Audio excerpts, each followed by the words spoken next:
Hello, everyone. Welcome to Dice on Ice. I'm Em, and today is the day, Tuesday.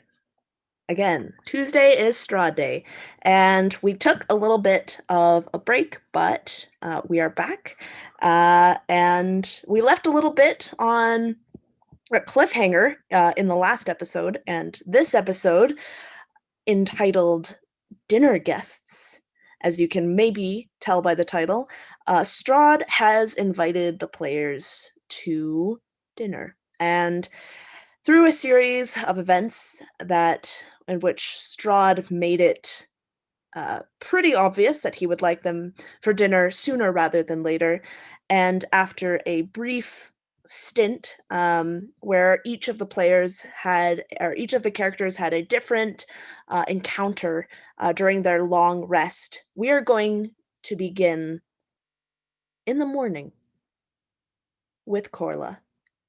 Corla, you have just woken up. You have felt you can still feel the blood on your hands from the knife that had plunged in to the sacrifice. You still hear the chorus of chanting in the background. It becomes intermingled with the sound of birds chirping and leaves rustling, until it is only a whisper on the wind over the water. You look around and you see that your companions are slowly stirring as well from their rests.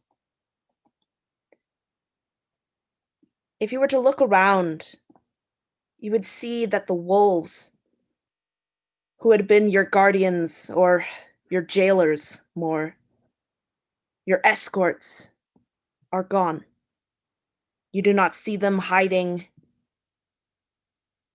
or looking or staring at you from the trees beyond. What would you like to do?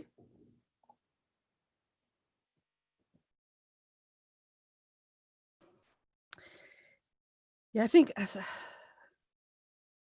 Corla would sit up as she comes out of the sleep, the vision, and she'd be shaking and sweating.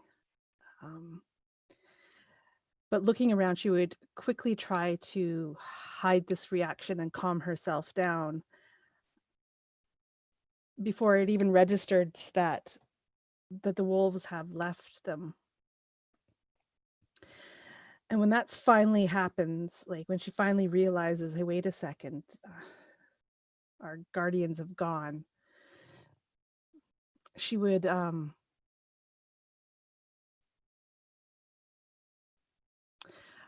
think she would tiptoe, not really tiptoe, but she would walk softly past the camp and just verify that the wolves have actually left and they're not just, had dispersed a little bit.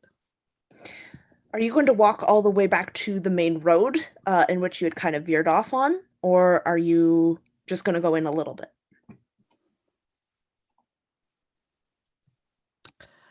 Yeah, I think I would. I don't want to lose sight of our camp so much.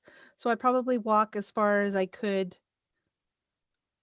before vision to our camp becomes completely obscure. When it becomes completely obscure, then she would turn back. Okay. I don't think you could make it to the road, but I think you would be able to see the road, like the in-between point between the campsite where you are and the road. And you see a black, large silhouette on the road. Some kind of carriage. And you can hear the snort and unrest of horses. Is it a nice carriage? You can't really see in the gloom and the fog that covers it. You can only really see the silhouette. It looks quite grand and big, and it's covered, and it's but yeah, you can only really see the silhouette. I would probably continue closer then, going stealthily. And as you approach, you indeed see this black as night carriage, ornately carved with the intricacies of vines, flowers, and of these intricate patterns. And you see 4 horses hitched to this carriage, and at the top you see a single driver. He does not turn as you approach. He wears a black coat with a wide-brimmed hat. Are there any distinguishing features like on this carriage that would, like a crest or anything that would potentially tell who it belonged to? You do, in fact, see the crest on the door of a raven.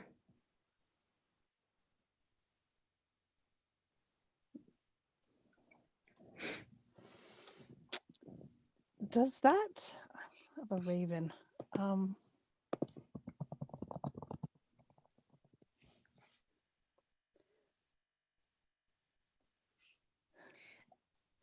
I think at seeing that, and the wolves aren't anywhere to be seen. Nowhere to be seen. I would quietly sneak back towards the camp, and then when I'm closer to the camp, I would hurry my pace a bit to get back to the others.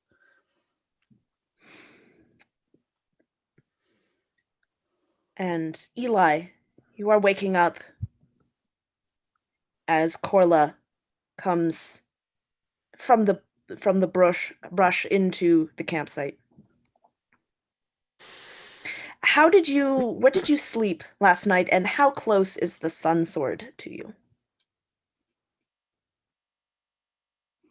Well, imagine that Eli I probably sit up pretty close to the fire.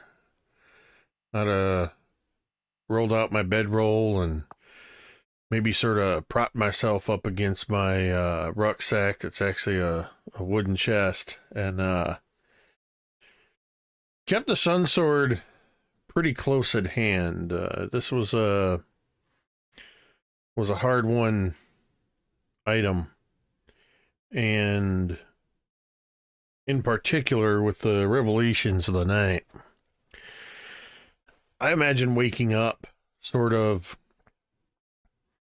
if Corla had looked, being the first one up, had looked over at Eli before he awoke, you'd have seen where he's sort of laying there, he's clutching the hilt of the sun sword to his chest, and unintentionally has sort of taken on this look of repose that often is seen amongst the dead, or in carvings of the dead on sarcophagi. But as Corla kind of comes shuffling in, I think it just sort of maybe stiff from the night before,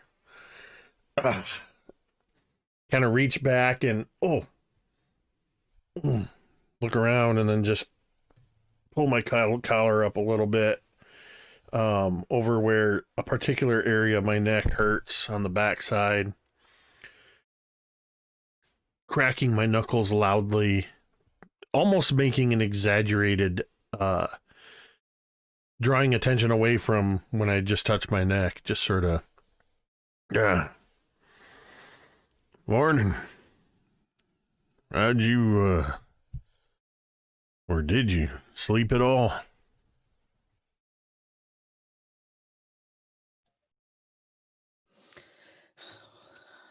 I slept well, thank you. How about yourself?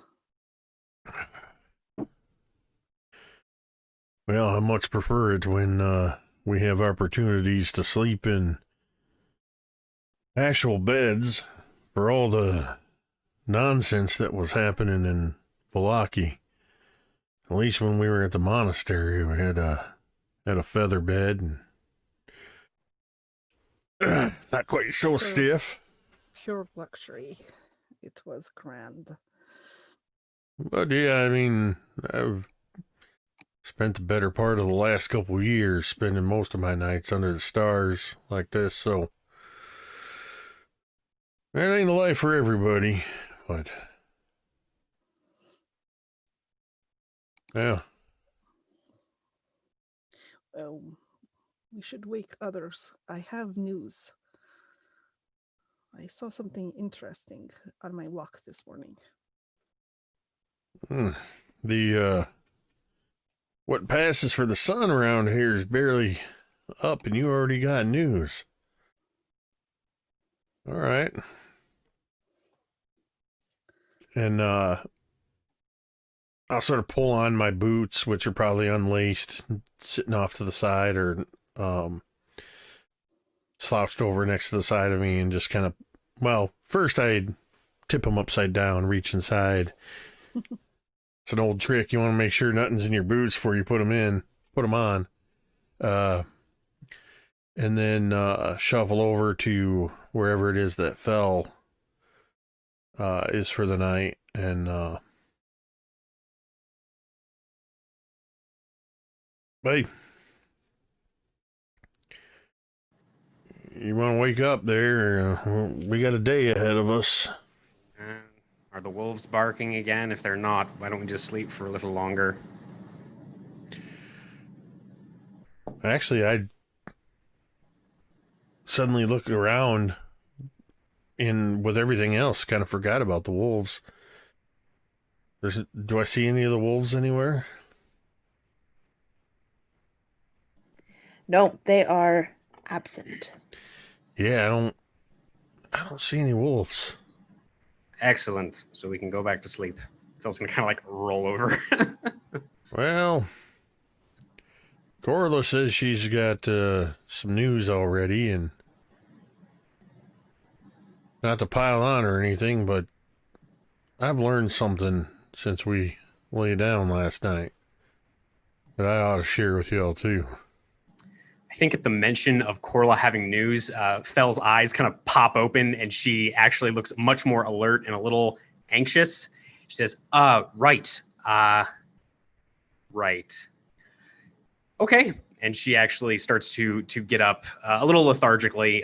Like Eli was saying, he is more accustomed to life on the road. She most certainly is not. And this time in Barovia has not enamored her with sleeping, by the side of the road. So she got very sluggishly. She gets up. And we'll sort of join the others wherever we're gathering for the morning. Eli, as you move on to the next, to Jean, you hear a voice echoing kind of inside of your mind. Eli? Eli, is it? And you recognize the voice of Sergei. Now, because it has been a minute, I don't remember if I can communicate telepathically with the sword or if I have to actually talk out loud. You can try speaking telepathically. Either way, I don't know what Eli would. What do you think Eli would do? Well, hold on, let me check. Yeah, most of his experiences with monsters, he's low intelligence, decent wisdom. No, I don't think that would occur to him. I think I'm gonna look around for a second there, like initially start to look back to Sean or to Fell, and then realize that it was a masculine voice that I heard, and oh, yeah, it's Eli. And you hear the voice again. He is here. Wait. And much more so looking around. What do you mean here? He's here. I'm not sure where, but I can sense his presence. Well, that's a thing you can do. I guess so. That is both useful and terrifying. You should think about how I feel. I can try to wrap my mind around that, but I don't know how well it's gonna go.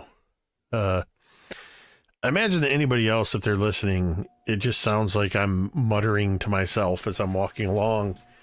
And I sort of absent-mindedly walk over to Sean and just in between talking to the sword, just sort of kick at Sean's feet lightly. Hey, you need to get up. So, is this the thing you're gonna do now? You're just gonna talk to me. I mean, I don't have to, but I feel like it is my only way of communication. Right, well, it's just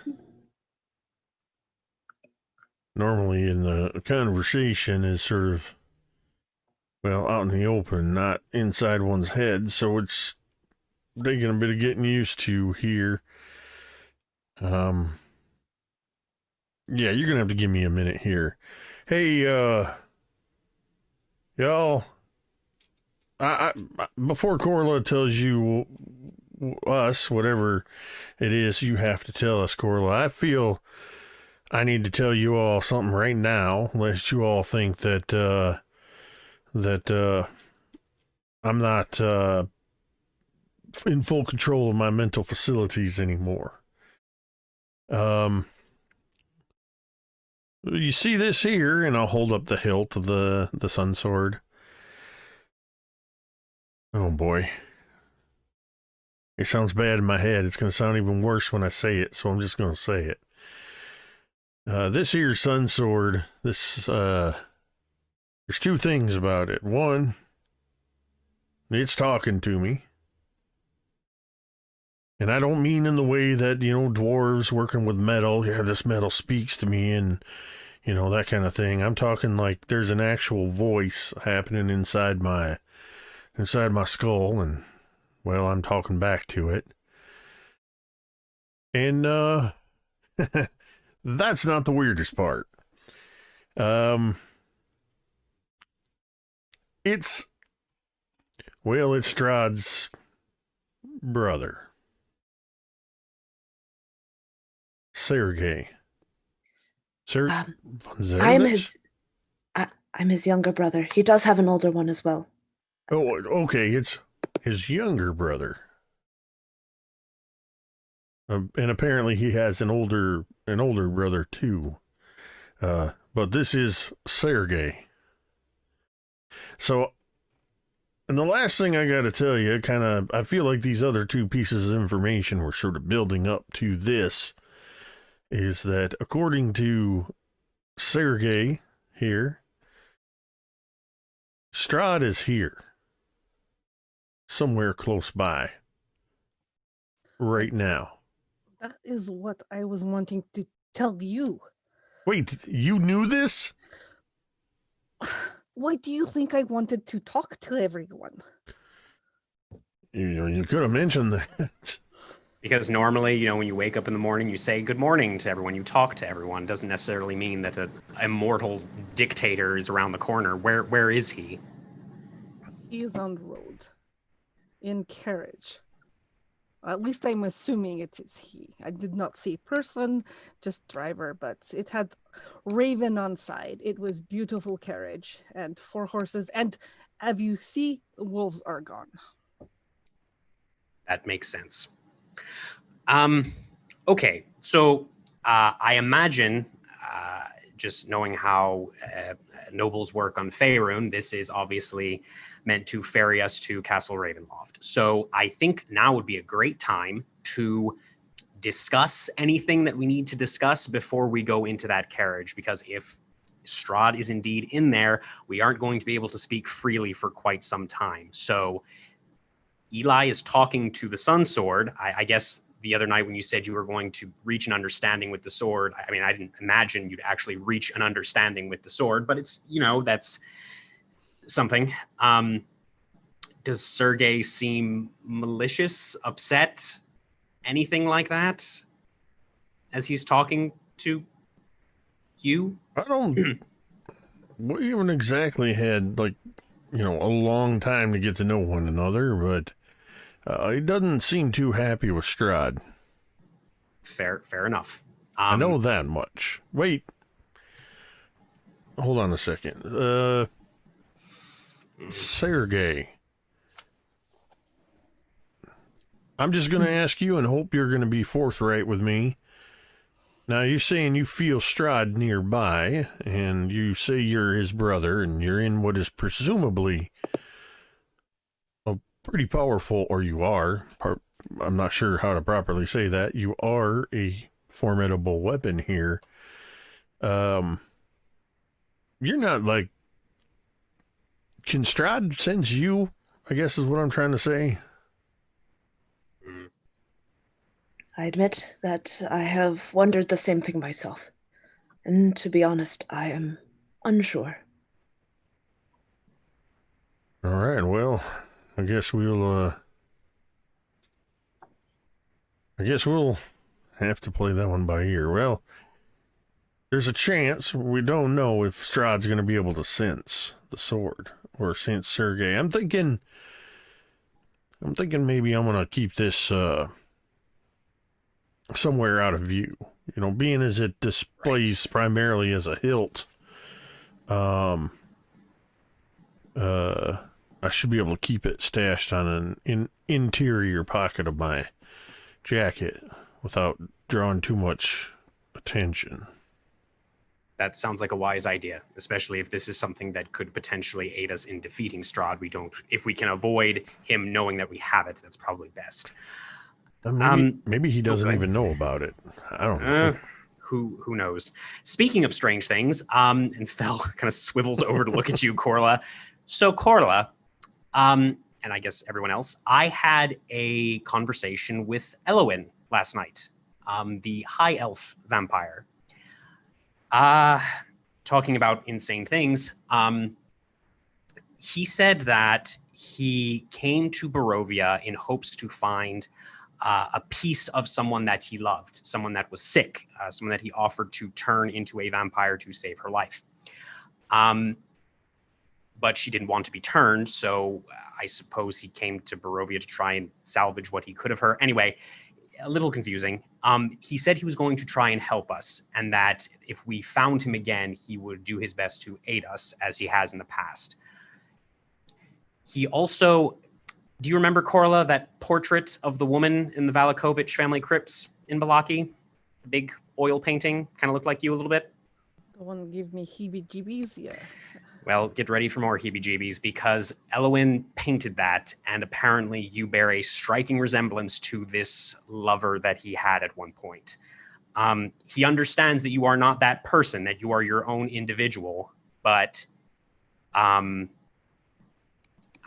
I told him, maybe he would want to tell you these things. It might be a bit easier coming from him, but he did not seem to want that to happen. So there's that, right? No, right? Mm-hmm. Like what? Well, I am just repeating to you what he said to me. It was a little confusing, but again, he did not have to... offer us help a second time, as he seems to be intending to do. So I am inclined to believe him until he proves himself untrustworthy. He seemed rather pained recalling this lost love. I don't really know what else to tell you, to be totally honest. It would be great if he would show up, but apparently he has to be careful. His power is waning the longer he stays here. Strahd keeps destroying those demi-planes, the little bubble that we encountered him the first time. Strahd keeps destroying them, and he's getting weaker. So I don't know if there's a whole lot Elwyn can do right now, but maybe down the road, hopefully soon. What's happened to his... Oh, never mind. I'm not sure I want to know answer. Yeah, I get the impression that she perished of this sickness because she would not be turned. She did not want to be turned. So, but again, you're your own individual. Don't worry about it. Just kind of tuck that away, and we will. Is there anything else? Any other weird things we need to talk about before we? Are we sure we want to do this? Are we sure we want to go to Castle Ravenloft? Just throwing it out there. The wolves are gone. We could piss off down the road. Just. Well, if the wolves are gone, and they were here at Strahd's behest, then they may be gone because Strahd is here.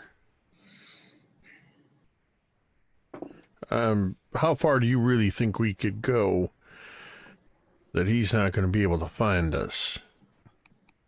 I'm beginning to think Strahd's been aware of us since we arrived here. I imagine so. He greeted us when we left the Durst house. I suppose you're right. It's just this is all very alarming, obviously, and that's saying something because everything here is alarming. It worries me that we are sort of just meekly going into the lion's den without any real idea of what to expect, but I'm not sure we have much of a choice.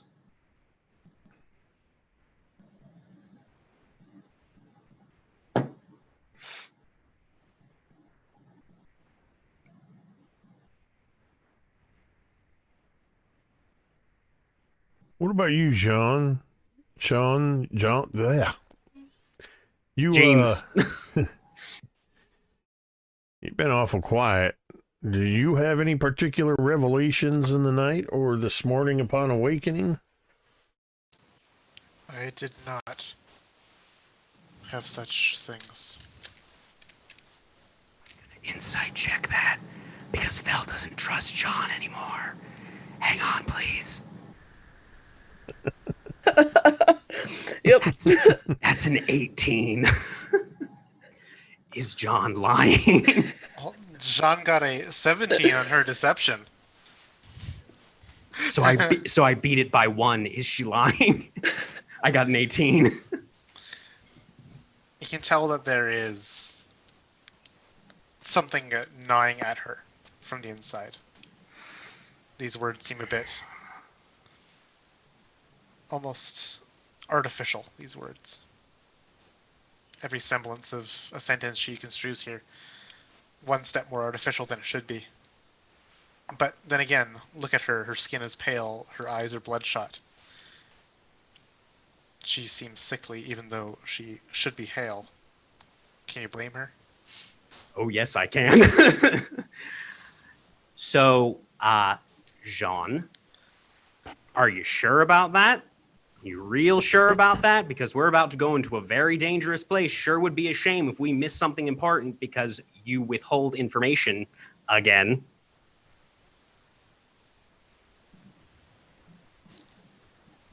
Just take your knives and keep them to yourself, please. I have a dastardly headache. Right. Doesn't quite answer the question, though. Did you have any sort of visions, insights, anything like that? Do I have to repeat myself again? Well, if you could repeat the truth, that would be great. Because it doesn't sound like you're telling the truth again. I had no revelations upon waking.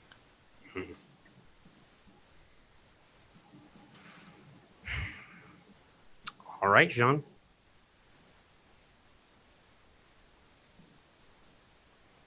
I imagine, like, for a moment, you see these, like, this pair of, like, flaming teal-colored eyes kind of rise up out of Fell's shadow. Kind of hear the low growl of a hound and then just sinks back into her shadow. I guess if there's nothing else, we should go to this carriage. Hate to keep Lord Strahd waiting. Why do you point these knives of yours at me? Because you're lying, Jean, again. But if you don't want to admit the truth, that's fine. I'm done having this conversation. And she's going to stand up, start gathering her things, and she's going to actually start making her way towards the road.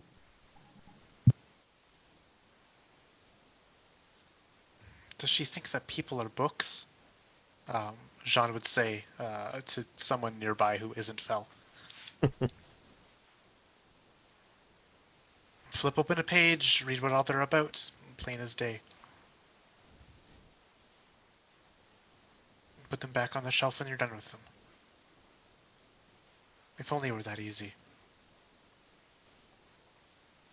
If only. I think she is not used to have people having maybe opinions and personalities of their own and just doing her bidding. And since you are not, she does not know how to act.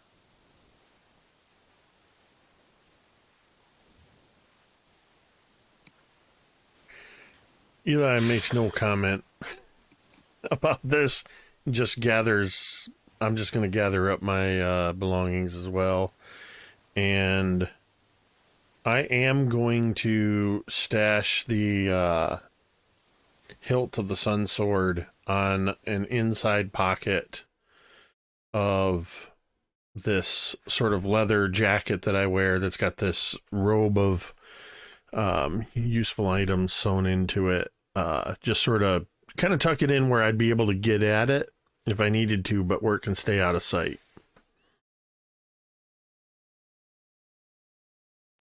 Yeah, you're able to.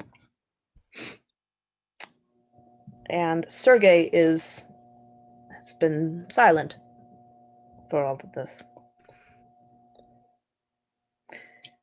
Do you all start to make your way towards the road? Aye. And as you do so, Corla, you would notice that as you get there and the carriage gets into view, you can see that the door to the carriage is open. I think she would say under her breath to Jean, who I'm sure she'd be probably traveling right beside. It was closed when I saw it earlier. And you also see that the driver has not seemed to have moved, still hunched. The hat covering their face.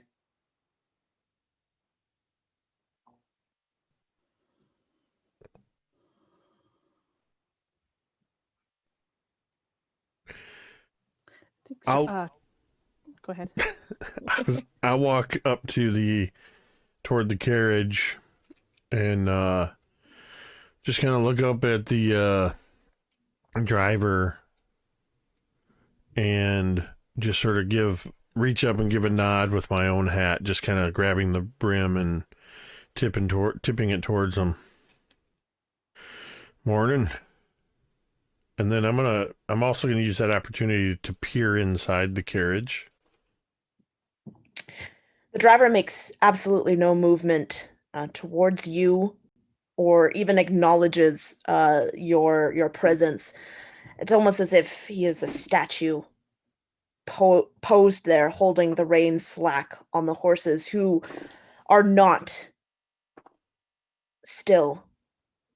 You can see that they are unnerved by the presence of strangers. They snort, they shake their heads, they whinny. And as you look into the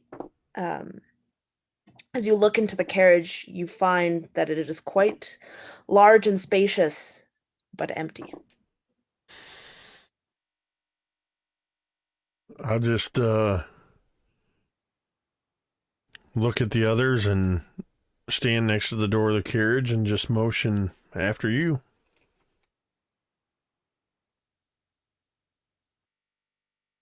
Such a gentleman. Thank you, Eli. And Fel will step inside the carriage.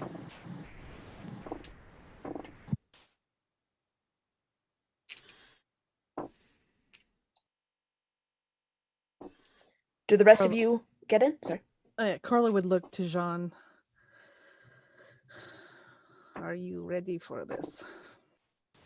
No. But we have no choice.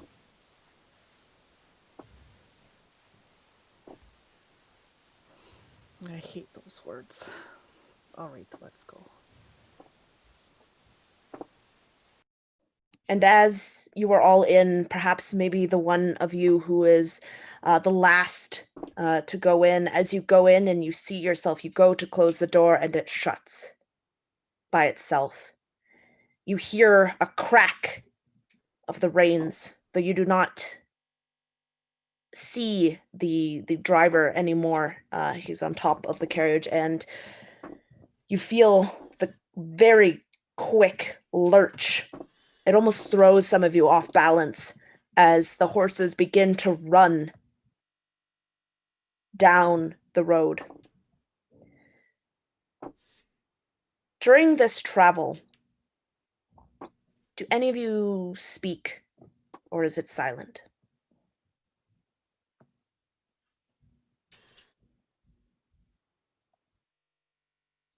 Corla would be silent unless something in particular was said to her. Otherwise, yeah, she'd spend the entire time in silence.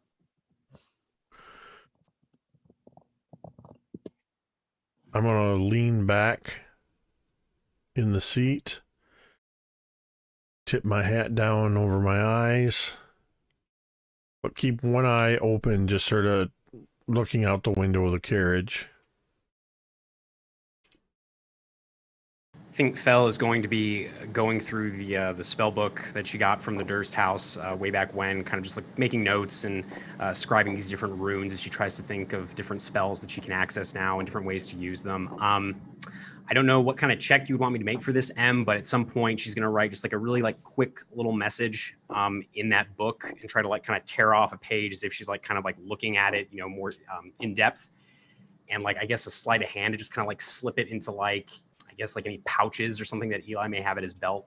Just something like that. Would that just be like a sleight of hand or? Yeah, sleight of hand with advantage. Hooray. I will do that. D&D Beyond. Wow. Those were both pretty awful. That is a 9. You managed to slip it in Eli's pocket, but you're not sure if anyone has seen you. Fair enough. If it makes a difference, I rolled a perception check at disadvantage and got a 6. Perfect. Pulling this off perfectly. But yeah, she just kind of do that and then just kind of settle back in, and then she probably just go back to scribing in the spellbook.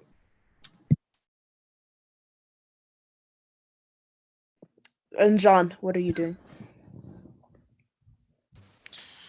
Jean is like rocking through the tumultuous battering of this carriage side to side on this road from the horses' trot.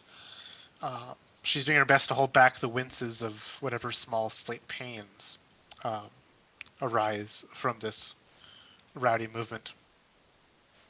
She did not sleep well. No rest came for her. And almost this dread and anxiety fills her from this travel, this journey, this carriage ride. And she's trying best to internalize it. But perhaps the keen-eyed or the empathic among you would notice this distress bottling and stewing away at Jean's center.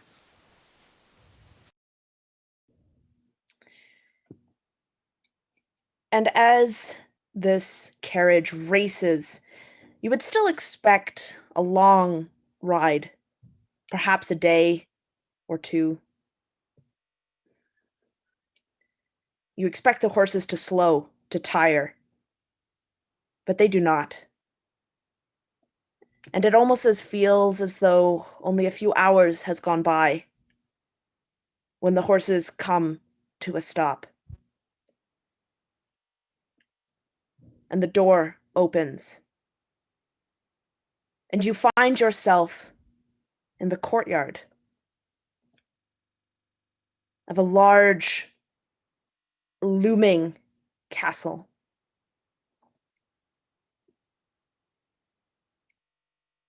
You see, as you look up, it is eerily quiet You see a few bats flitter around the cobblestone. The clouds are particularly heavy here. The air smells horrid. Like the smell of death looms in the air.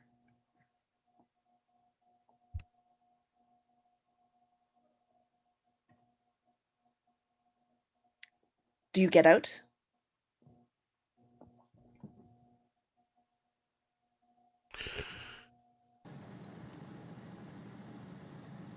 I will get out and sort of, though it seems unnecessary, just sort of hold the door and stand by to help anybody down if they need it. Yeah, Fel would exit after Eli, kind of taking the help. Maybe like if you offer a hand, you just kind of like squeeze it for a moment and then kind of look around the courtyard and just say quietly to herself, "Oh, what the fuck are we doing here?" And then she's going to move out of the way so the others can get out of the carriage. And if you were to look around, Fel, you would see that the driver is no longer seated on top of the carriage, though it had only been a moment that you had stopped. They are gone. And the horses, agitated, prance in place, lifting one hoof up and then the other, whinnying. And no longer after you all step out does the carriage begin to move down to the side of the of this huge courtyard. There are these steps that lead up ahead of you, marble white, that lead up to a door, huge in size, with an alcove in the middle that seems to stretch on forever. Two giant lion heads sit in the center of the doors.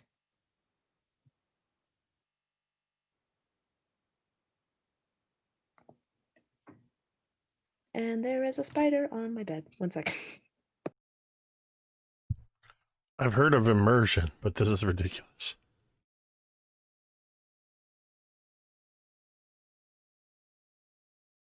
Oh no, now it disappeared.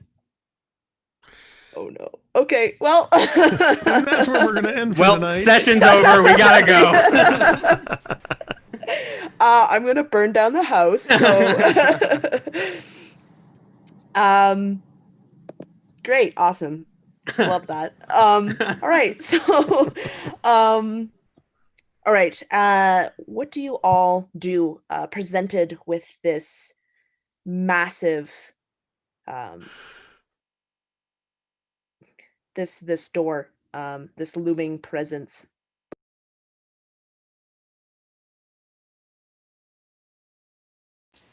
Let us not keep him waiting. After Jean you. would say sarcastically, After you. seeing the cold feet from everyone. Jean takes a step forward to be the one that pushes open the door. I wasn't cold feet. I just couldn't reach the door knocker.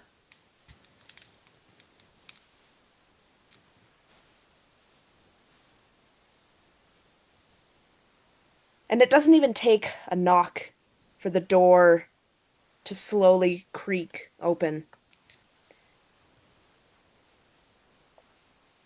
And immediately, as the doors begin to open, you see through them a great hall. And something even more surprising, you hear the sound of music. An orchestra with violins, a deep cello and bass,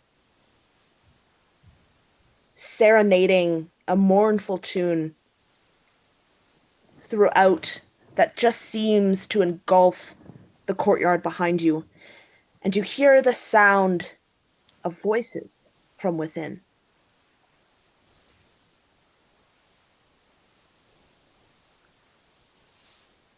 Sounds like a party. Right. we should definitely stick close together. This is giving me flashbacks to the Durst house. It seemed like it was fine, and then everything went to hell, obviously. But let's go, I suppose. Maybe they'll have wine. And as you all walk in, you see before you this beautiful and immaculate front entrance. There are paintings lining the walls, and beyond it is a bright red velvet carpet that stretches on into the room beyond, where two knights in armor stand guard beside the doors.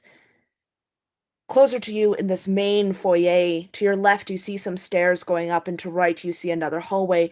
But in there, you see people mingling in their finery, in fine jewels and garments, and some of them are wearing tiaras, and some are, you can see, are servants passing around food on platters.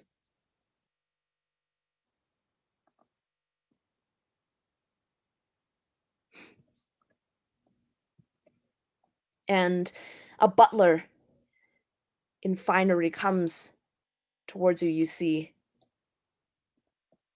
He smiles, gives you a curt grin, and bows deep.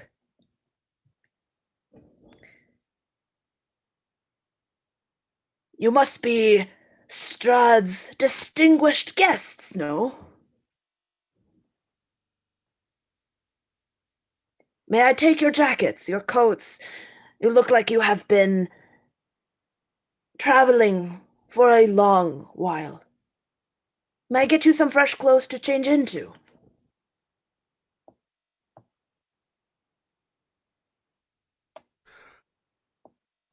I think we're rather comfortable in the clothes we've got on our backs. We wouldn't want to put you out and trouble you to have to find our sizes and all that stuff. We're quite comfortable in what we're wearing. You see a smile begin to encroach this butler's face. Teeth incredibly white, and you see on the incisors fangs as he does so. As you wish, Master Eli. But if you would please, come with me, dinner is about to start.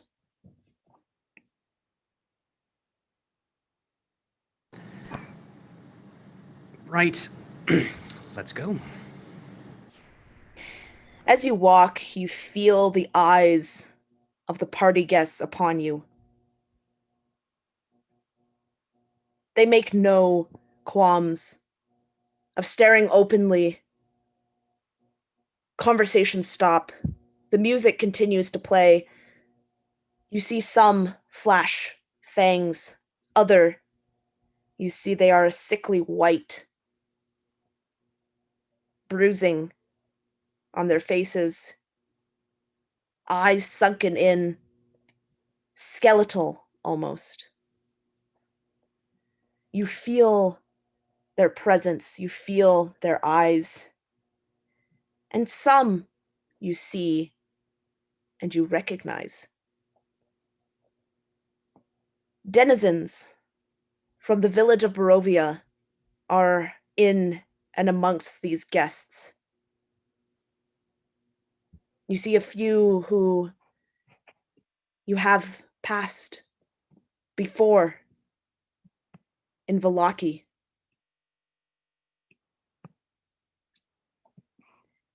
They stare as you... Do you all follow the butler?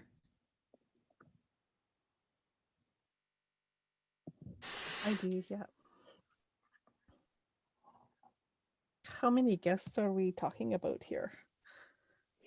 Like There are dozen? Dozens. Dozens. Ugh, Yeah. Okay. You see that this whole like entryway is huge, and it is almost full with people.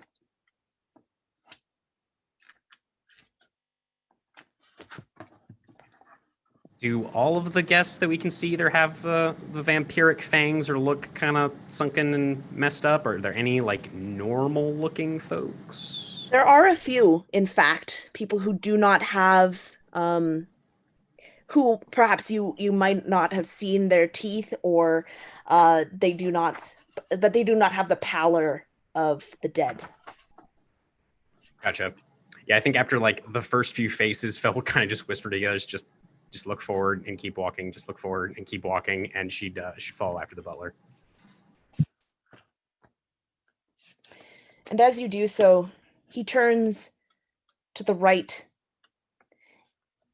and then to the right again, in front of these incredibly ornate wooden doors with the same lion heads engraved into them.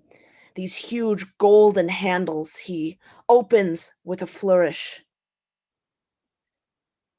And the music pours into this room, and you see a large table. But very few places have been set at this table.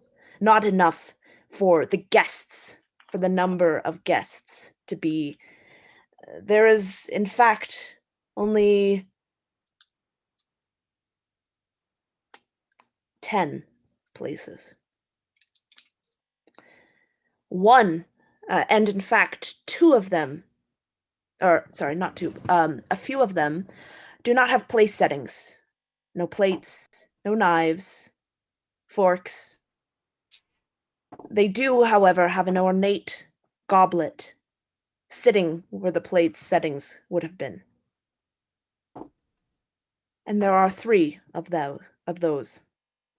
One at the head, one at the left-hand side, and one on the right side further down.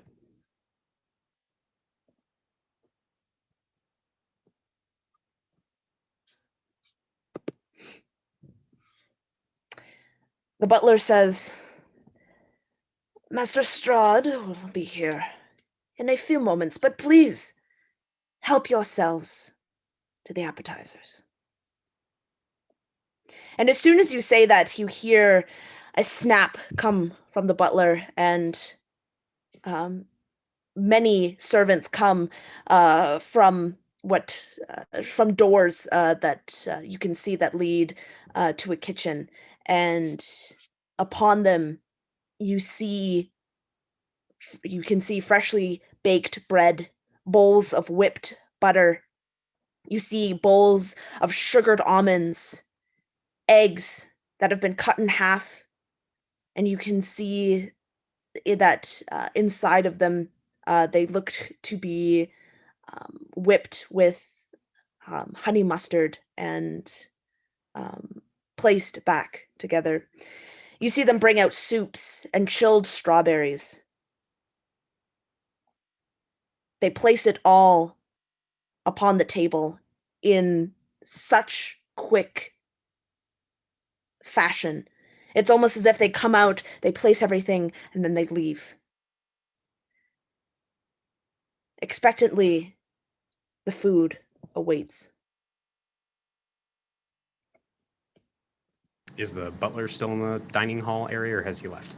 No, he has left and has closed the doors behind you. So it's just us right now? For now, yes. Right. So yeah, I imagine Phil just looks to the others and says, all right, so what exactly are we doing? We're going to have dinner with him, and then we're going to what exactly? I don't know if you saw, there were a lot of vampires out there. Corla's like already kind of shoving food in her mouth. Yep, You know, going that's for the about right. eggs. And talking around it, she's like, you know, we're outgunned for sure. Mhm. Can't speak. Yeah, no, you're spraying egg all over the place, Corla.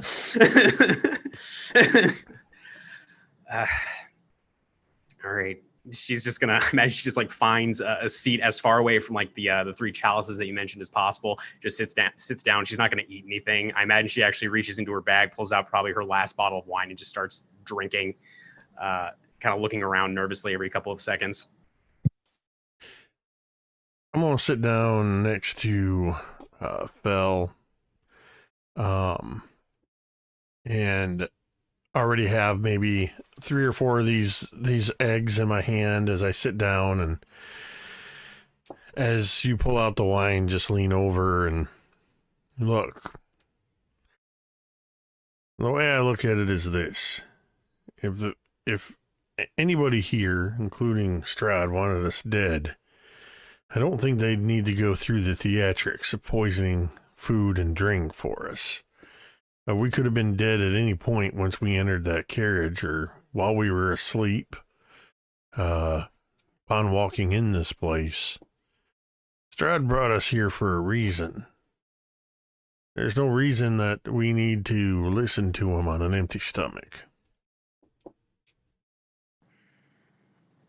Fair enough, I suppose.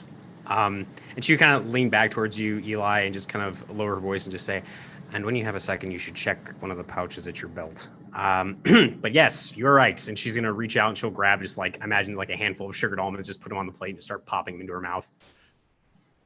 As you say that, I just sort of shove one of the eggs in my mouth and do the,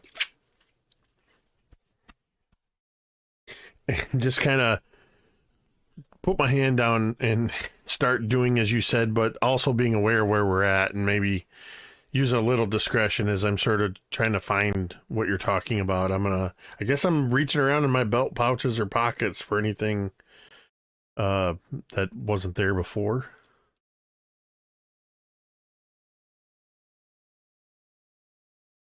Yeah, I mean, I guess unless you want him to roll anything. Yeah, you just find the little, like, I imagine it's like half a torn page of like parchment with some writing on it. Yeah, I'll just do the kind of unfold it and kind of peer down at it. Yeah, and I mean, very simple. Not anything revolutionary, but it just says, John is hiding something, be careful. And that would basically be it. I would glance over at Fel, make sure Fel wasn't looking at me as I just sort of, okay, in my mind, I just sort of, not fully, but kind of partially roll my eyes and carefully fold the note and stick it back in. Jean, where do you sit?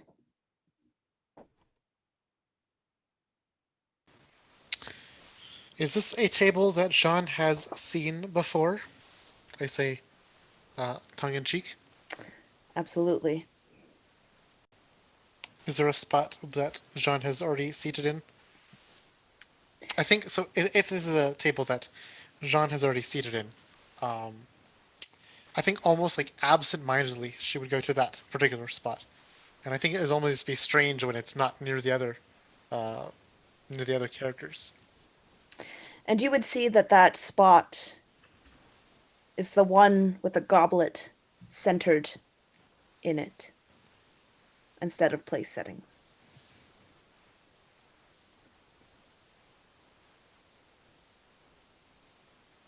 I think she'd be like about to seat in it before she sees the goblet in it, and kind of like looks across the table. I think Eli like looks up after reading the note and like shares a brief eye contact with Jean. She sits down at this seat, almost like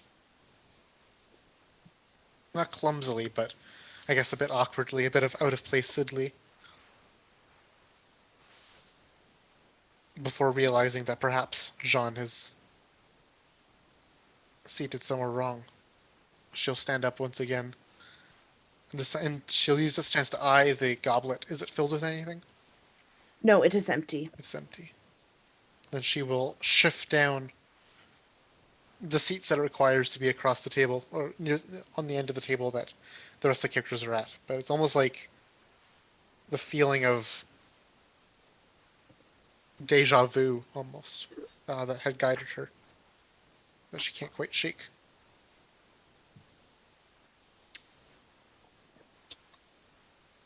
And as soon as you have seated, some have begun eating, you hear the doors open. And you look and you see a tall man, raven black hair, with a crimson vest, in the most eloquent finery that you have seen, perhaps save for Fell. This would be on par with the fineries that you are used to seeing nobles in at various events, dinners, dances. He holds a glass of red liquid in one hand. He strides forward, placing himself at the head of the table. He says, You will have to excuse my chef's exuberance. It has been many, many years since I have had guests such as you. But welcome to Castle Ravenloft. And we're going to take a break there. Just a quick 10-minute break while I cry because I don't know where the spider is. 10-minute break while you find that spider. Yes. All right. Thank you, everyone. And we will be right back.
Welcome back.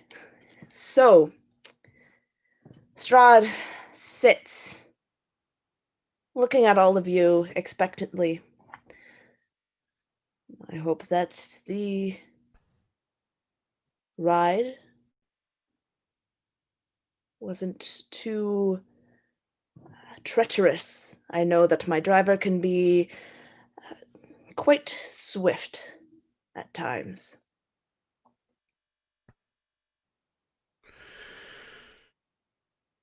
It was fine. Hmm.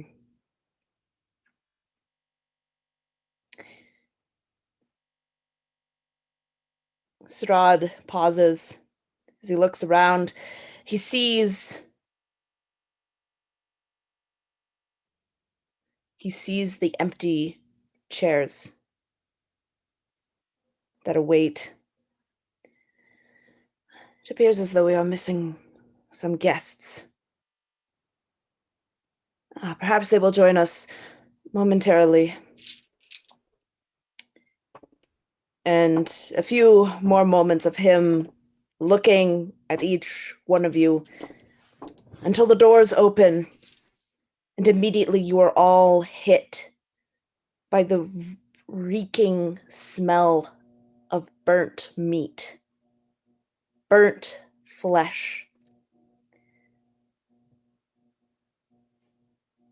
As you hear the groaning of someone, this low grunting, and you look behind you and you see your old, very recently deceased ally, the Vixen. She is charred from head to toe. Her skin is so burnt that it is blackened. It is charred. It is truly a grisly sight to see. As she walks forward, sits beside one of you. The smell of burning is almost too overwhelming. And then another entrance. And you see the maggot-filled, dark-veined face of Elizabeth Durst. As she comes, smiling at all of you, dressed in finery, an emerald gown that drapes down past the floor into a train. She curtsies to Strahd, sits beside him.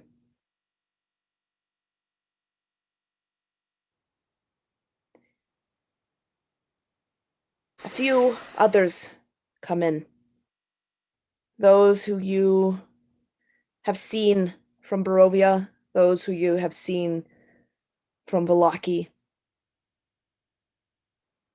And one who perhaps surprises you, for he doesn't look like he has the same pallor of the dead, but he is a bit paler than when you last saw him.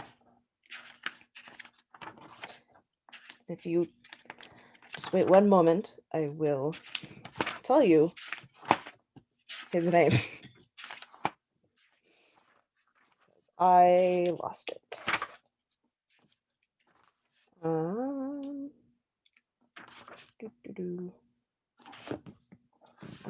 second. Okay. Well, while I get his name, you see that all of them sit. What are your reactions? Or disgust. Yeah, I mean, Fel immediately stops eating and probably starts drinking very heavily. If the Vixen is anywhere in her immediate proximity, she shifts her chair away. She is several shades paler and visibly shaking as she looks at this just cavalcade of nightmares that has walked into this chamber. Probably moved a little closer to Eli.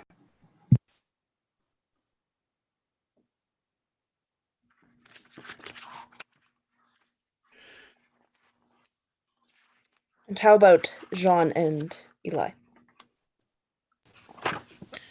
Jean is doing her best to not make eye contact with Strahd, though there's like a whiteness to her knuckles, as if she's bottling up some outburst ready to happen. And I know the name. You see the Vistani Stanimir presented to you. He sits and he seems to be the most animated of the bunch, and he seems to be avoiding eye contact with you all. Strahd smiles. Now that we have everyone seated, all of our guests have arrived, let us begin the feast. He claps, and soon servants come in with platters upon platters of food. You find suckling pigs, swans. You see chicken stewed with wine, fruit, and spices, roasted duck. You see fritters, fried oranges, spiced wine, different cheeses. It does seem as though the food just keeps coming. You see that it is placed so much that there is not 1 inch of room on this table. And the servants immediately take away the plates from your appetizers and begin serving you.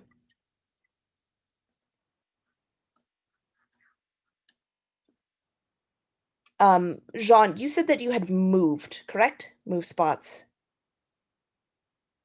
You will see that the goblet has been brought over. The place has been stayed. You still have, they still serve you food, but that large goblet is placed on your side and a red liquid is poured into it. From a different carafe than the spiced wine that has been poured into your companions.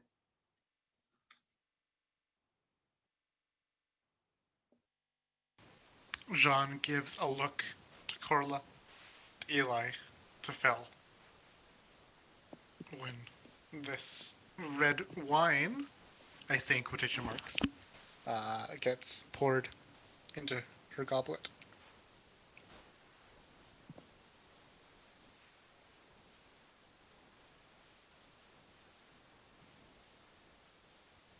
I think Corla is just staring back at Jean.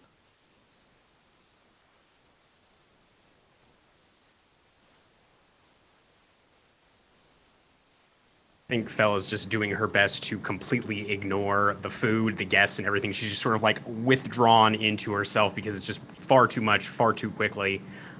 She is ignoring everything around her effectively at this point.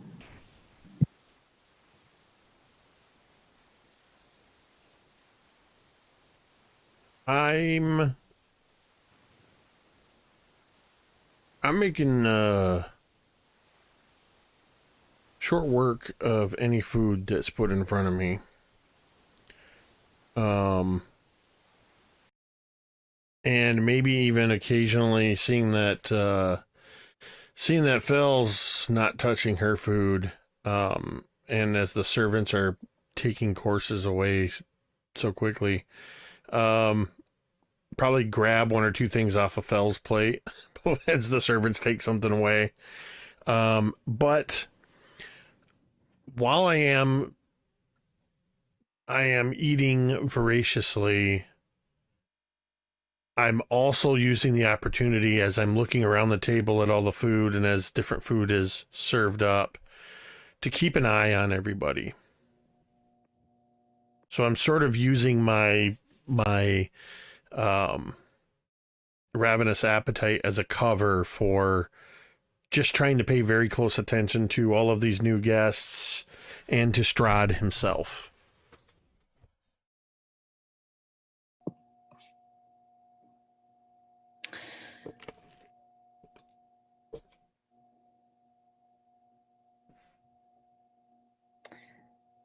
Strahd, you see that the others seem to keep their gaze down.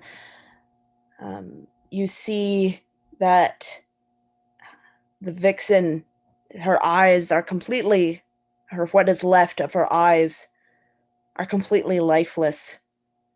She doesn't move. She is sat, staring at the plate in front of her. Elizabeth Durst seems to be fawning over Strahd, making slight remarks, whisperings, gigglings. He holds up a hand to her.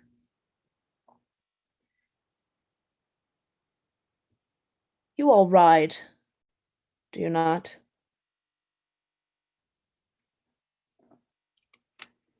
And if he doesn't even wait for any answer or any pause, I shall take you riding tomorrow. I'll show you my countryside and the beauty that it holds.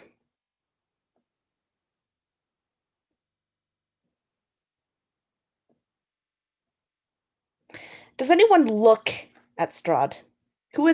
I will put this in the hands of you. Who is the first to make eye contact with Strahd?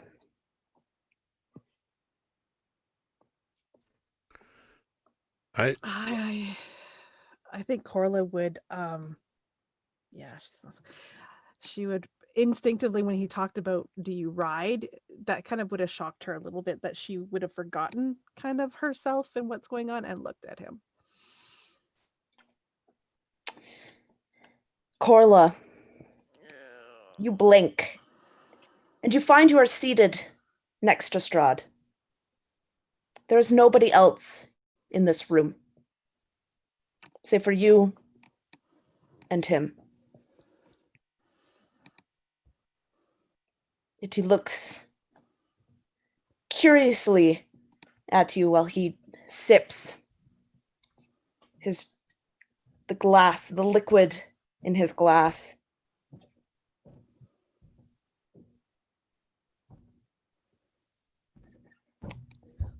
Where did they all go? It seemed, to be completely honest, it seemed a bit awkward. In that room with so many people, so many guests. I felt as though I couldn't get a chance to get to know everyone. So I figured that we could have a chat. Just you and I. Where are we then? Where have you taken me? You are safe. You will return to your friends momentarily. I am just so curious by all of you. You have piqued my interest, and to be honest, that is a rarity that I have not seen for many years. You know what they say about curiosity. What? Tell me. It's killed the cat. Well then, isn't it a good thing that neither of us are cats, isn't it?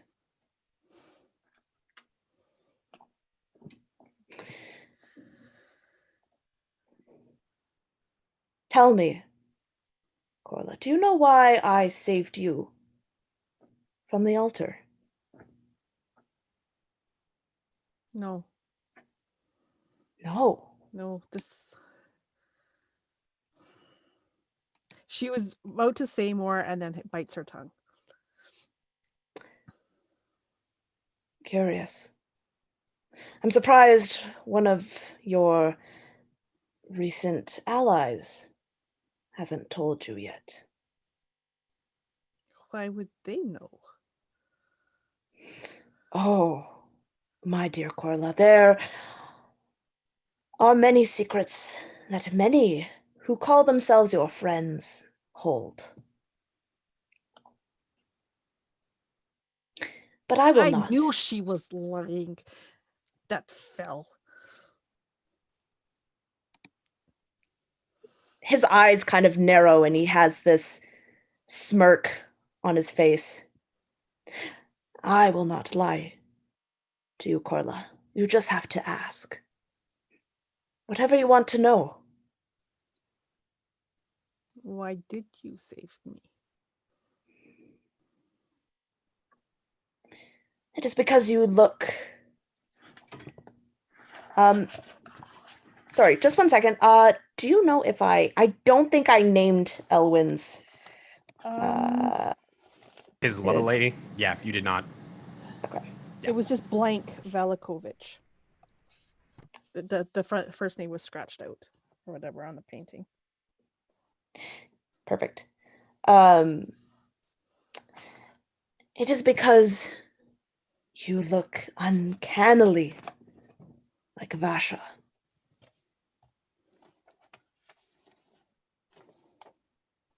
Did sweet, well-meaning Elwyn not tell you?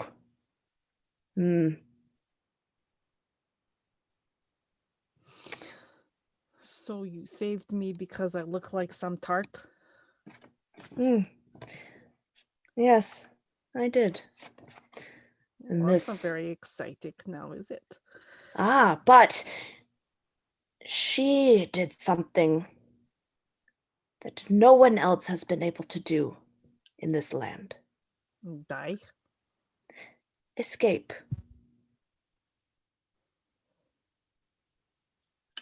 Now I have your attention, don't I? Maybe not such a tart anymore. But how? How did she escape? And that is something I would like to figure out as well. And that's And I'm why hoping... You think I have answer? Perhaps not right now, but there's something. Something about you.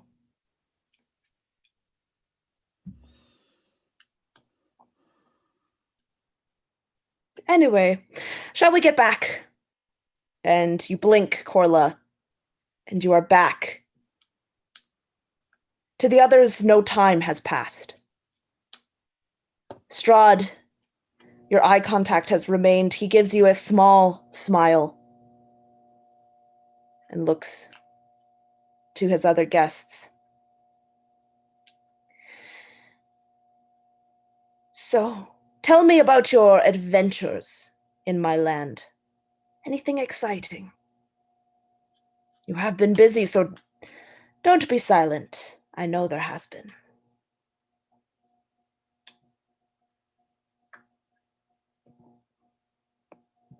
Nothing?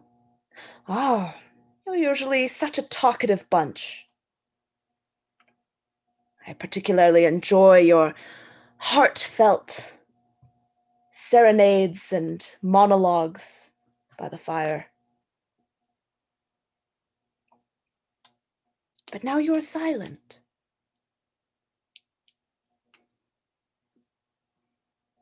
What a shame. I thought you'd be more entertaining to our guests here tonight. I'm sure they're just dying to hear from you. I think at this point, as this just awful, awkward silence has just extended, Fel finally slams her hands on the table, looks at Strahd and says, "What the fuck are we doing here right now? Why are we having small talk next to," and she kind of gestures towards just this friggin' rogues gallery of horrors at the table right now. What is this? What do you want? Fel, did your father ever teach you your manners at the table? He did, but he also taught me not to accept food from vampire bastards. He said those words precisely. Wow, your father's very wise. Imagine she kind of flinches because she just realized she's used the word bastard, which is not a word she's especially comfortable with herself. But she still just kind of looks at him and says, "What are we doing here? You didn't bring us here for small talk." It is true, I did not. But the night is still young. We have so much time to get to know each other more, Fel. I'd really rather not. I'd rather just get to the heart of the matter. Or what? You'll leave. You know what? At that, she will actually stand up and she's going to start to walk towards the dining hall doors. You have a nice night. Hopefully it's not too... It's a little bitingly chilly out there. She kind of stops at the door for a moment, kind of shoots one last look over her shoulder, and she will attempt to push through the doors if she can. You do so. What's going on in that foyer? It is empty. You see that there is nobody within the foyer. It almost seems darker as the music has ceased. The candles have been snuffed out, and a coldness seeps through the stone. Imagine she kind of closes the door behind her, and once the door is closed, she kind of sags against it, shaking a little bit. She takes a breath. She's kind of like trying to think through her options. Are there like any chairs or benches or anything around? Anything like that? Yeah, tons Okay, of cool. benches and chairs, and yeah. Mm-hmm. Yeah, she'll just find a bench and just kind of sit down for a moment, kind of running her hands through her hair and trying to figure out what the fuck she's going to do. That'll probably be it for now. Okay. Strahd looks at the closed door.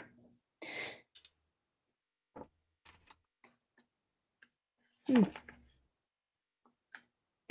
know, I've never had children of my own, but if I did, I would think that is how you treat a tantrum.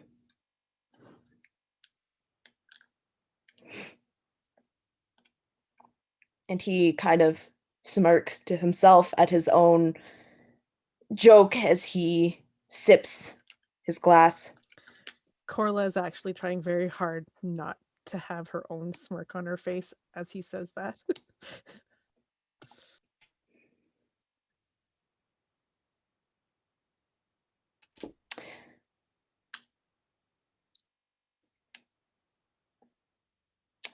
Well,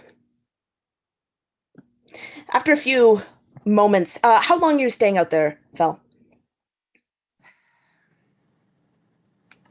Or what are you doing? Yeah. Probably not especially long, because I think at some point, one, she's going to realize where is she going to go. That's the first thing. The second thing is she's not going to leave Eli and Corla behind.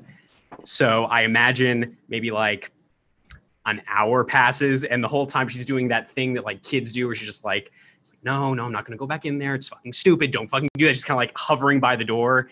And then eventually she'll just kind of pull open the doors if she can, and she'll walk back to her seat and just kind of plop down, pick up her, I imagine, almost empty bottle of wine and just start drinking, not saying anything.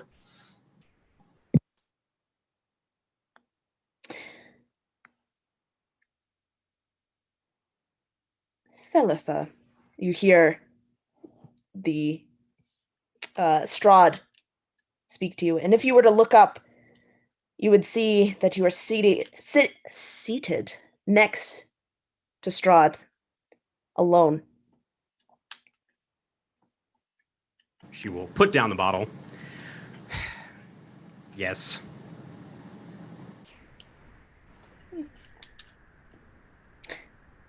Such anger and disdain in such a well-read individual. I don't think anger and disdain is purely the realm of the illiterate. No, I suppose you're right. And I think we have a pretty good number of reasons to be upset and disdainful towards you. Me? Mm-hmm. Why? Well, this land, its people, clearly you've been neglecting your responsibilities as a ruler. Even I can see that. And what would you have me do? Be a tyrannical leader in a jail cell that I myself can't even escape? She thinks about that for a moment. No. If I were you, I would try to make the best of this terrible situation you find yourself in. Instead of just holding up in this place with these nightmares. What are you doing? Mostly reading. I've been learning to play the organ. It is a beautiful instrument, the organ. It is quite lovely. I was never one for music before, but I find that recently it has calmed my nerves ever so slightly.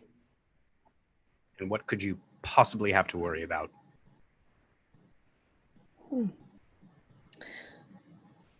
Perhaps spending eternity here.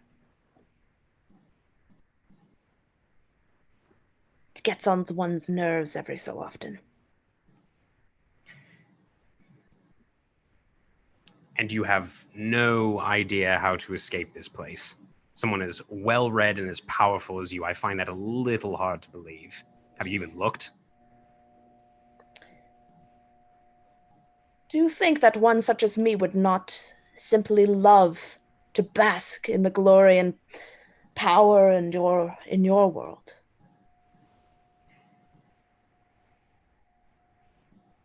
I mean, maybe. I don't know. I don't really know you. I don't really have an interest in knowing you. I'd really just like to go home. Wouldn't we all just like to go home? I do not like this arrangement as much as you do. But I am, how you're putting it, making the best of things. It doesn't seem that way. Have you been to Vallaki recently? Yes, it's not recently. It's a little too smoky there for my liking. Mm. You talk you talk very highly of your expectations of myself, and yet you manage to destroy both the village of Barovia and Vallaki in their entirety. I've been here for centuries, and I haven't even done a feat like that. Edgenfell is kind of like gripping the edge of the table. We did not destroy those places. The paranoia, the fear of you in Vallaki destroyed Vallaki. Doru, the boy that you apparently corrupted and turned into a monster, I assume was involved in the destruction of the village of Barovia. But you let Doru escape from your negligence and your apathy.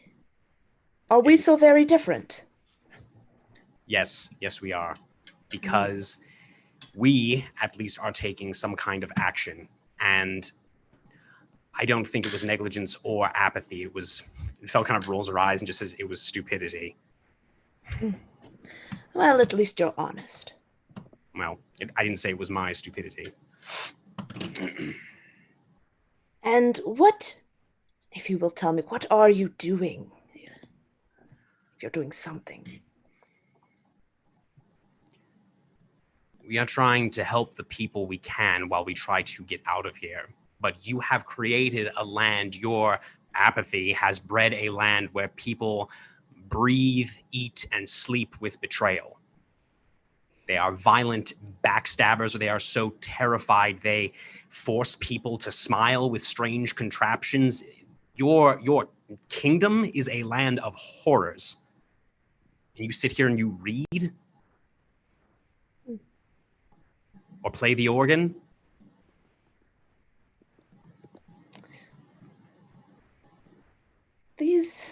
people have been left to their own devices, and you would think that they would... they'd be a little bit more reasonable, a little bit more responsible. Why do you feel like I have to be any more responsible or reasonable than them? Because you are their ruler, and it is a ruler's job to protect and help the people that depend on them for leadership. I am not a leader myself, but my father did teach me that much. Maybe yours didn't teach you. And how long, Fel, could you protect a village when the land itself is rebelling against them? Crops won't grow. The firstborn of every child, animal, dies a violent death. The sun never shines. Do you think that is all my doing?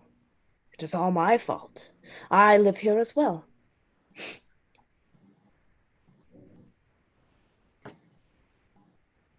So what are you doing to make things better? What are you doing to make the best of a bad situation? Why are your people so afraid of you? They should look to you for guidance in this cursed land if it is not your doing. Well, they are afraid of this cursed land, and they need somebody to blame. Would you not, too, blame your leader if the crops won't grow, if they can't escape a land, if they're like a caged animal? Would you not put your ire towards the hand that feeds you?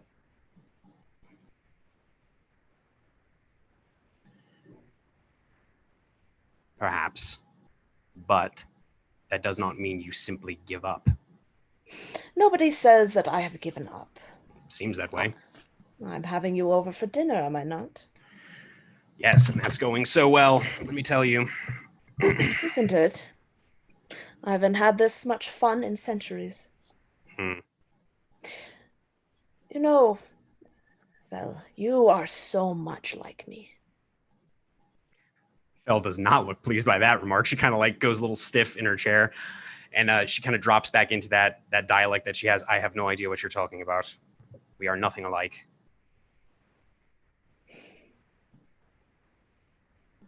He just smiles. And you are back in the room with the others.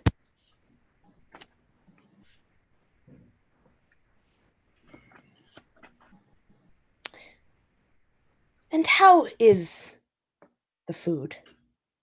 Is it not spectacular? Haven't my chefs done wonders? You know, I did just procure one quite recently. Perhaps you would like to meet him. And Strahd snaps, and out comes you see the bartender of the Blue Water Inn.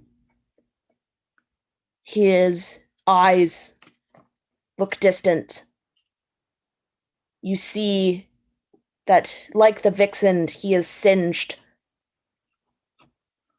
on one side of his face. I am so pleased that he was able to offer his expertise to us and to this meal.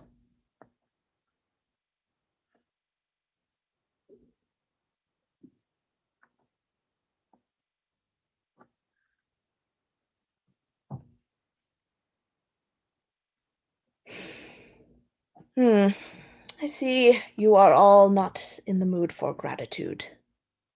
That is fine. And he snaps. And the man leaves.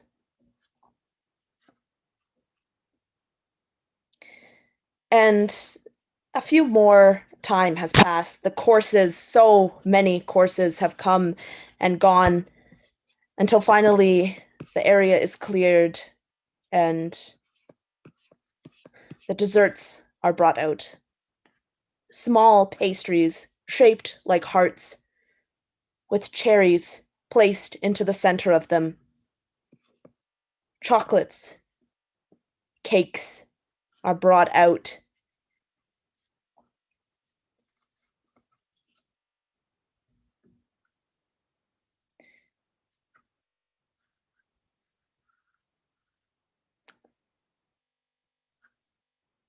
Right.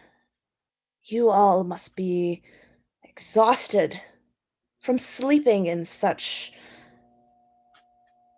unfortunate um, accommodations for so long. Please, stay here tonight at the castle. It is my treat to my distinguished guests.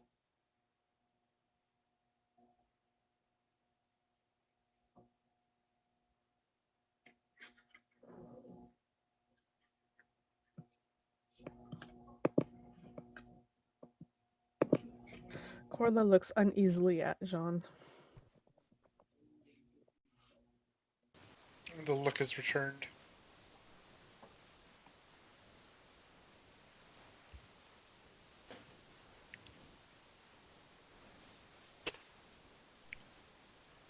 I glance over at Fel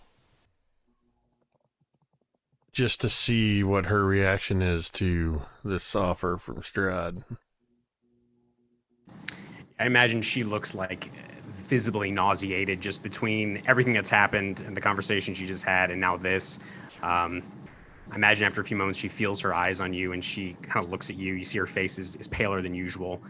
She just shakes her head a few times and then says, I don't know. I don't know what other options we have. Kind of speaking quietly. I honestly don't know that we have a choice. I think the offer is a formality. Mm-hmm.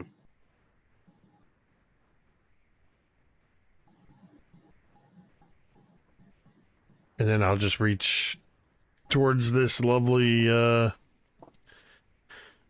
heart-shaped pastry and just sort of smile up at Strahd as I take a bite of yet another course. As you do so, you see that you have moved beside Strahd. As you take a bite, you hear the snap of the cookie between your teeth. How is the food, Eli? I am pleased that at least someone is enjoying my chef's fine work. No, well, I got no reason to turn my nose up at a free meal. And then at that point, I sort of realized the dynamic has shifted as I'm looking up from the food, and I'm just like, what in the... And I think I actually dropped the fork, and my hand would instinctively move to the holster at my belt, and then just sort of... All right.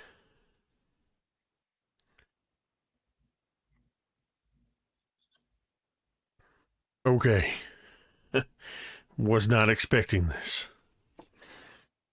Like I've said to the others, it feels a bit awkward.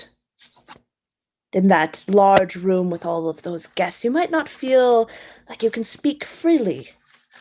And you are all so interesting to me. I would like to get to know you all.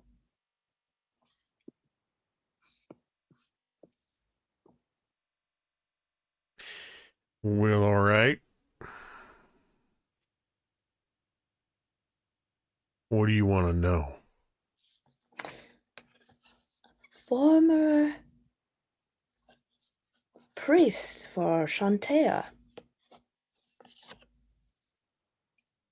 Yep. Then you lost it? Your faith, I mean. And now you've had some sort of realization, some sort of aha moment.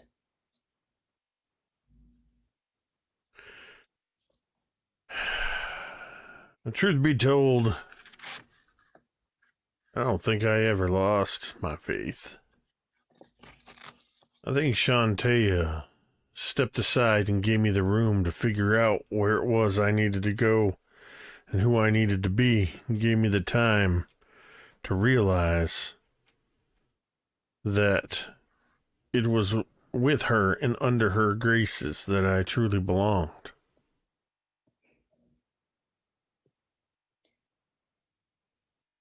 Well, isn't that just wonderful for you? You know what it is? It is. It was... My faith is something I take seriously. And so, yeah, it really is quite something. And I am very pleased with where I am in that relationship right now. But something tells me you don't feel that same way about faith. Oh, no, quite the contrary. I envy you, Eli. I wish I had the faith, that vigor that you do. Perhaps I would not have found myself in this. That he looks around at his castle. This situation. If I had faith, perhaps I would not seek more than I should have. Been content, as you are, with what you have. I don't know that contentment is the appropriate term here. Yeah, I'm happy with my relationship with the goddess Shantea, and to be back in her good graces. But content with our current situation, well, let's just say that's an unfolding development. Well, I'm not sure it's so horrible, is it? If it wasn't for you ending up here, you would have never have met Fel. Would you? It's unlikely that our paths would cross in normal walks of life, and yet our paths did cross before we came here to this place. Yes. But what do you think that Fel's aunt wanted to tell you? What was that burning request that she had? What do you think that was? Well, it's... How did you know about that? Strahd just smiles. I do have some reach in your world. Very little, but... So, what is this then? Are we marionettes being controlled by you? Are we some kind of show that you're playing out to alleviate your boredom here? Or is there some purpose to why we've been brought here, and both in terms of this land and here, now, to this place? Why are we having this conversation? Eli, you've been in Vallaki too long, using your marionette wording and plays, and I never much liked performance. Now, no, my reason for you coming here is more practical. Oh, no, to be fair, I really didn't know who I would get putting out my influence.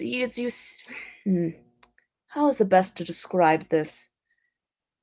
In your world, you have what are called adventurers, who get called to go on a quest, to do something great, to prove themselves, to go through trials and then be rewarded for it with treasure and fame. I have put out my own call, as you would say. I would like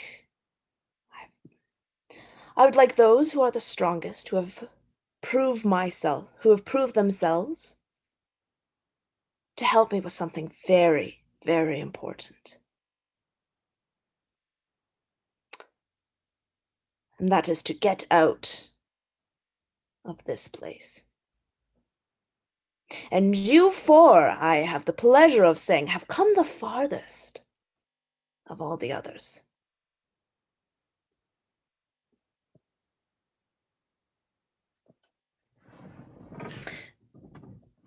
You know who we are. You've clearly been listening in on our conversations. You've been watching us. You've had your eye on us, presumably, since we, well, from what you're saying, before we even came here. What is it, then, in your observations that makes you think that the four of us would willingly take up a cause under your employment or your As I see it. patronage? Well, how I see it, you already have. You have collected 2 items that I have been looking high and low for. Do you even have them in my presence? Do you not? That is very kind of you. You brought out those who would seek my demise. Elwyn, I am getting very close to finding him, as well as you have drawn the attention of that wretched Raven Queen.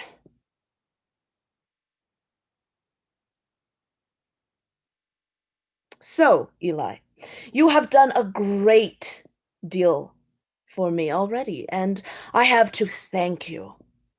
And so I am holding this dinner for you, and riding potentially the next day. To show my gratitude, I have been taught well with manners, and I know when to thank and give gratitude for those who have done so much for me.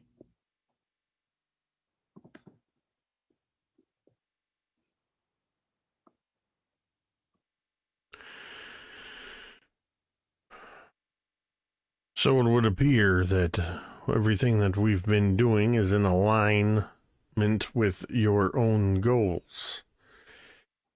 And you're very presumptuous, or very sure of yourself that we are going to continue along this track, is why you're telling me this?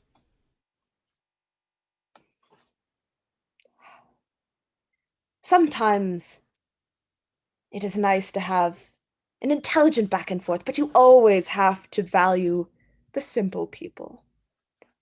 And as you blink again, Eli, Strahd, you see that he has lifted a glass towards you, and you are back with the others.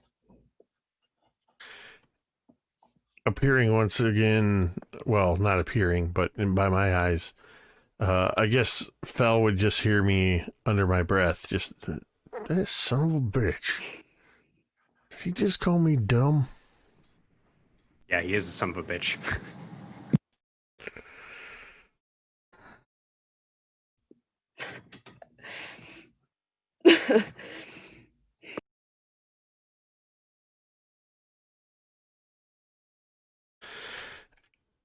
And I would set my fork down, not taking another bite of whatever this dessert is. I've suddenly no longer want to partake in his meal, which is kind of a moot point since it's dessert. I've already eaten everything else.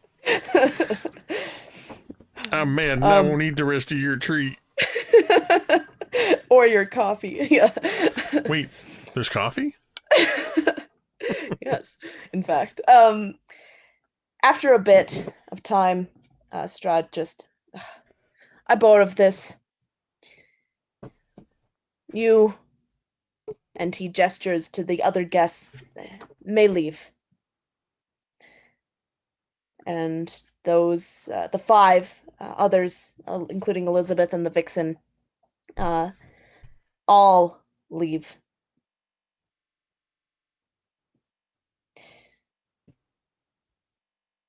I have visited with most of you, gotten a better chance of getting to know all of you.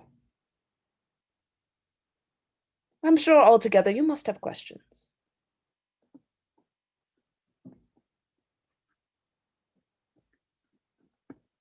No? You're completely satisfied. What are we doing here?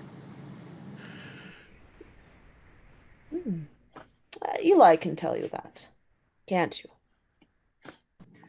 What are we doing here, Eli?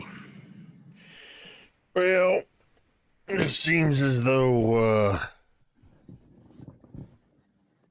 this distinguished gentleman here seeks to secure our services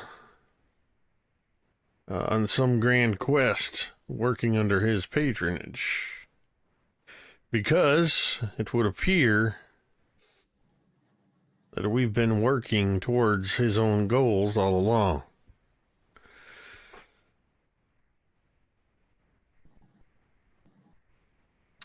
It's awfully vague. Any more specifics?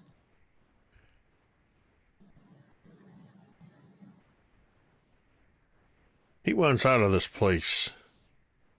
He wants us to help him to get free.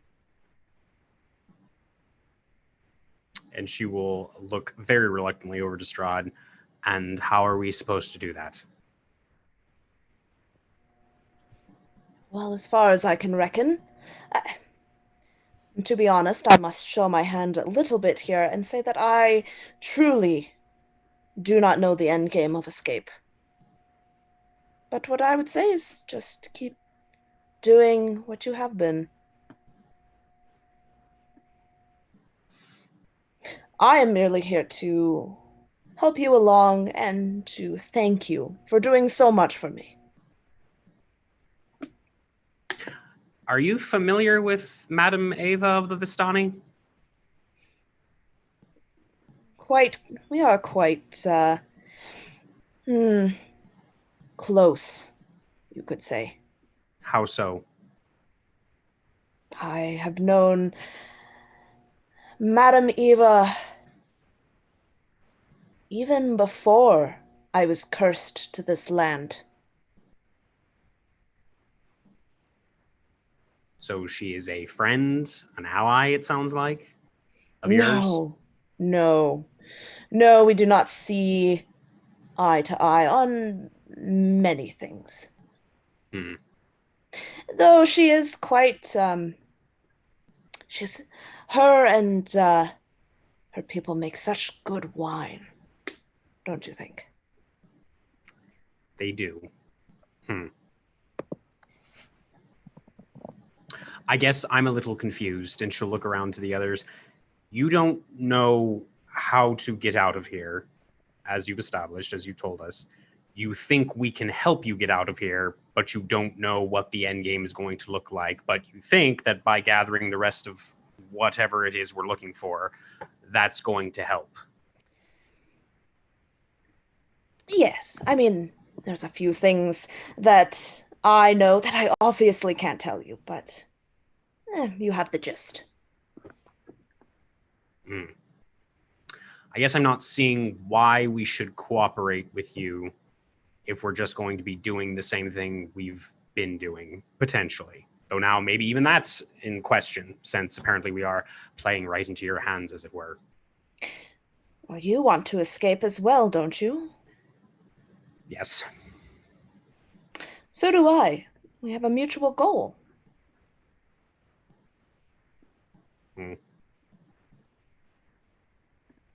Do we not? It would seem so. We are much closer in goals than you and Elwyn. Poor Elwyn. Doesn't even want to escape. It's just being crushed by his own mistakes, his own folly.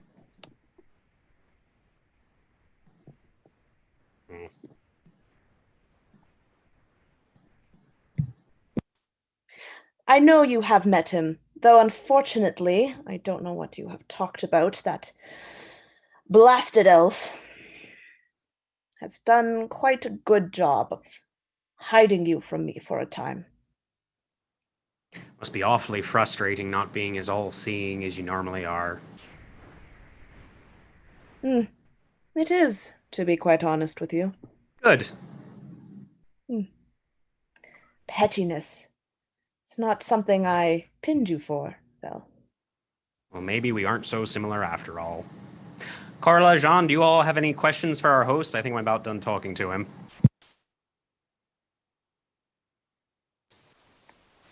Jean stirs, staring into that deep crimson well of that goblet that sits at her right. There's a pain in her chest, one perhaps that is one of her own imagination. Without looking up, she asks Strahd, "Did you do this to me?" No, I didn't. The handiwork used for you is so sloppy.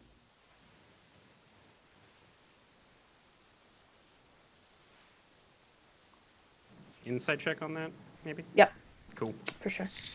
DC 47. I know, right? let me tell you, with my +0 to insight, let's see how this goes. That is a 9. You don't know. It's hard to read that dead bastard's face. Yeah, very much. Yeah, he says everything with just such confidence that it is. Yeah. It's a 17 for me, in case it matters, because that's also very much split up. Well, that's 30 below the DC. As far as you can tell, Corla, he is not. He is being honest. I don't understand. Understand what? What do you mean?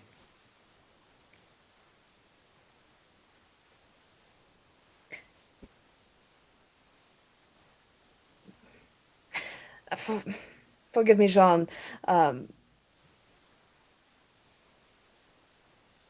Why are you confused? If you are not the one who has done this to me, then who did such a thing? Oh. Ah, you're asking the right questions. I know exactly who did this to you. But that is not important to you, is it? Or is it? Maybe it is. Maybe you're still in that whole revenge is somehow going to make me less dead.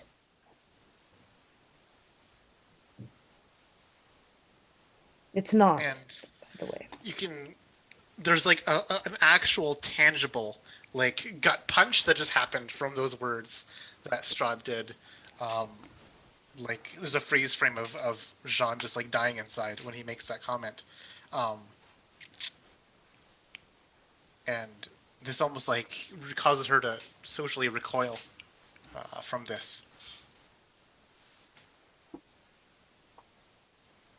How can you be so sure? How can I be so sure that it was somebody else?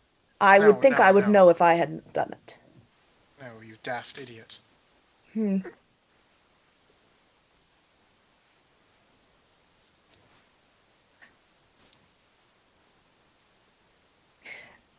He looks to the others. Is she always this good with her words? I think she's doing an exceptional job, you daft idiot. Very well. I guess I do not have to give you answers to those that insult me. Even if I did know that what would cure you, and you, for that matter, she looks at Eli. Or he looks at Eli. Strahd looks at Eli. And Fel will actually look at Eli. What is he talking about? Now let's all not go get our small clothes all bunched up What under is our he leggings talking here. about, Eli? Hold on a minute here. You and John are sitting here insulting our host. Let's hear what he has to say. I'm very Right. curious in how. What is he talking about, Eli? A cure for what? For Well, river metaphors? He was just about to tell us how Jean could go about finding a cure. And these pale green eyes just swivel off of Eli to look at Strahd. What are you talking about? A cure for what? There's something I want you to do for me.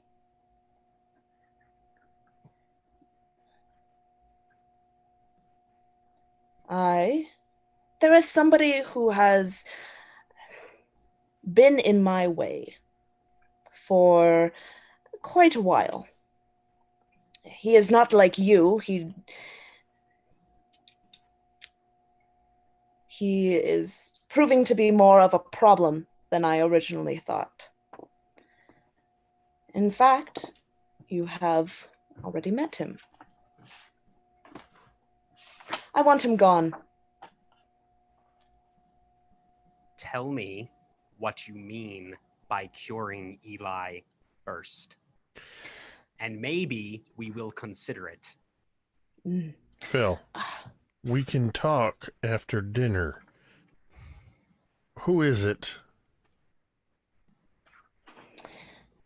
His name is Van Richten.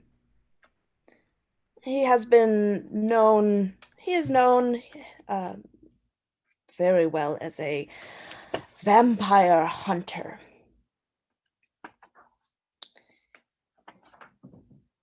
However, I let him come here as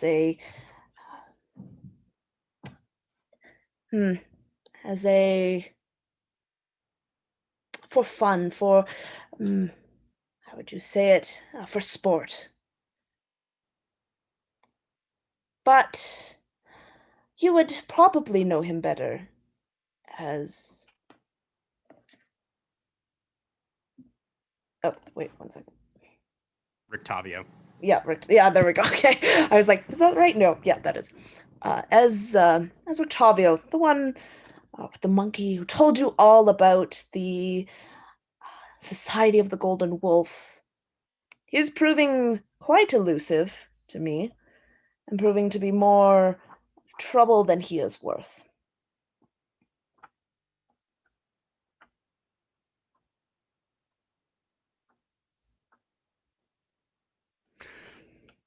If you do so, I can cure the both of you of your ailments.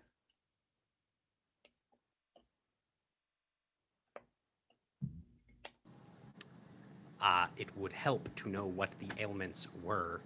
We will talk after dinner. I would like to know what they are before we agree to potentially kill someone, Eli. As would I, because I thought it was not only Fel that was just saying the no lies amongst us anymore. Right. Look, Thank you, Corla. it's not a lie. There's no lying going on here.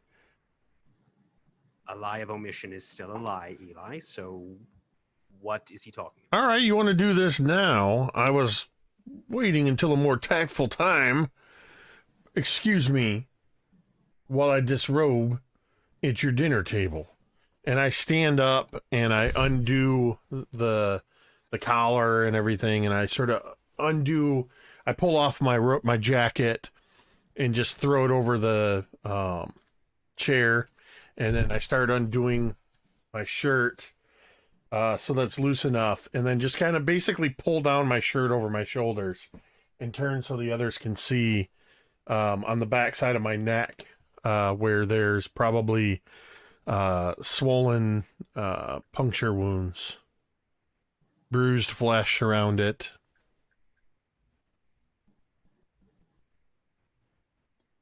It happened during the fight yesterday.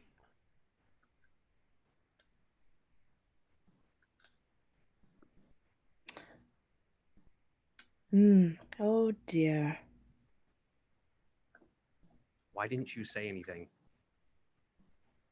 Because I was hoping to be able to deal with it on my own through my own healing magics. I needed time to think about it and to pray, which we haven't had time really since yesterday. We just woke up, got into a carriage, and rode here. So there hasn't been much time to sort of figure out what's going on. I also, to be perfectly honest, was not expecting that our host would have any indication. By this point, I'm starting to pull my shirt back together and sort of redress myself. So many lies amongst friends.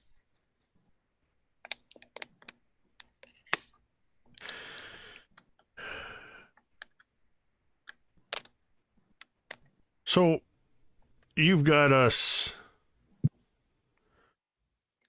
on the hook here, apparently, and sort of indicating Sean and I, for dealing with this pest of yours, and you're wanting us to stay here and potentially go on a countryside tour with you tomorrow. What else is it that you're hoping to gain from us? Are you going to hit us with more requests that you want us to do and give us the sense of having free will to do these of our own volition, and then just set us loose? What's the short game here? Well, I haven't had guests in quite a long time. I am so lonely. And You've clearly I want forgotten dinner Rictavio etiquette. dead. I want Rictavio dead.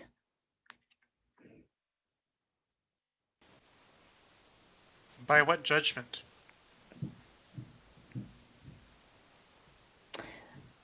I want his soul in my possession.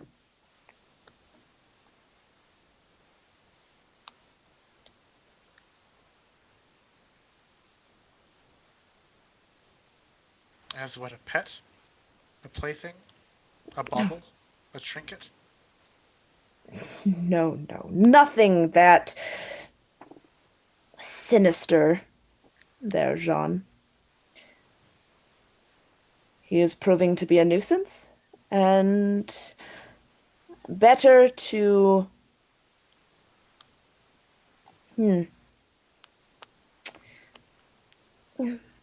Well, you obviously do not know how souls work around here, Jean, and I give you no fault in that. It is a rather grisly business. You see, and I believe Eli and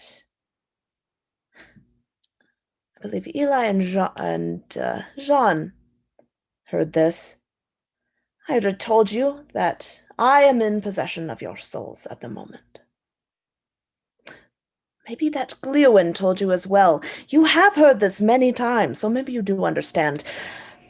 Souls do not leave this area. The darkness that I made a pact with has been kind enough to give me control over the souls that pass through here again and again and again. You see, my people are in just as much of a torment as I am. As when they die, they don't truly die. They become reincarnated. Trapped here forever. Is that what happened to me? Yes. And to Fel, and to Corla, and to Eli. That doesn't make any sense. I wasn't born here. I imagine her gaze kind of slides over to Eli. I don't think Eli was born here either. Or Corla. No, but when the darkness allowed you to enter into my domain, you forfeited your souls. Knowing or not. What is this darkness that you made a bargain with? Well, that is a long story. Some sort of primordial chaos, something like that? Something like that, yes.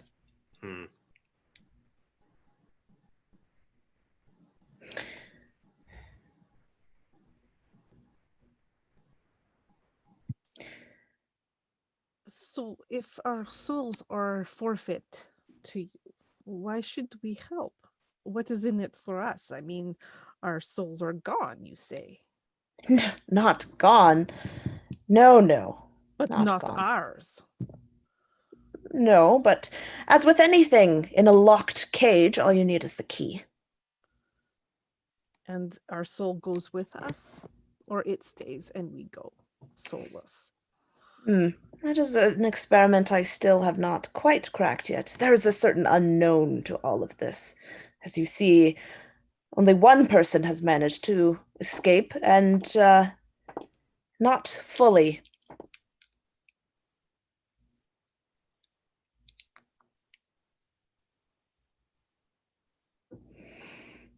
Since we are supposedly going to be writing with you tomorrow, may we have the evening to consider this oh so generous offer before we make a decision? But of course. Wonderful.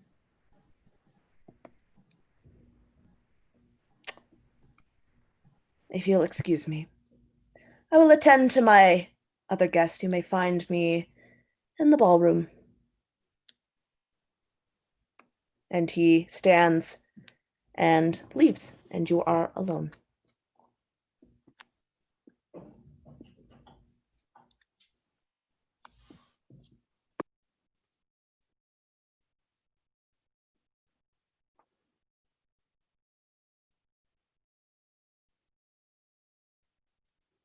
There was a loud crashing sound as Eli picks up whatever's near at hand, a plate, a goblet, something, picks it up and just throws it across the room, slamming it, breaking it into shards as it hits the opposite wall.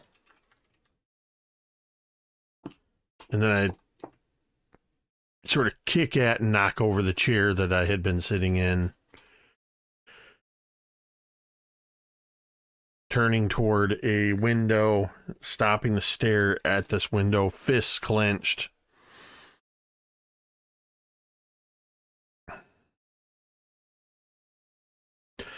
All this time that we've been here, since we entered this place,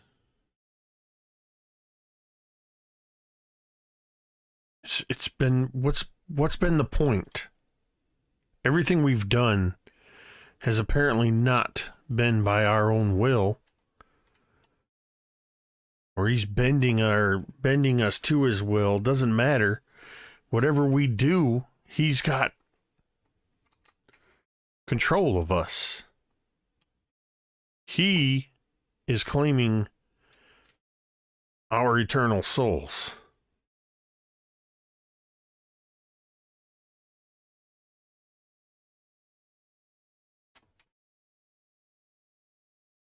He could be lying.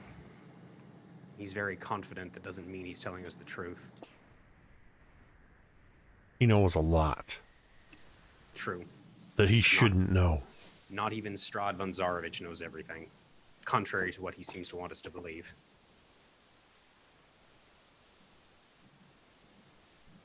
That is true. Because one person at least got away from his clutches. Right. One person in how long?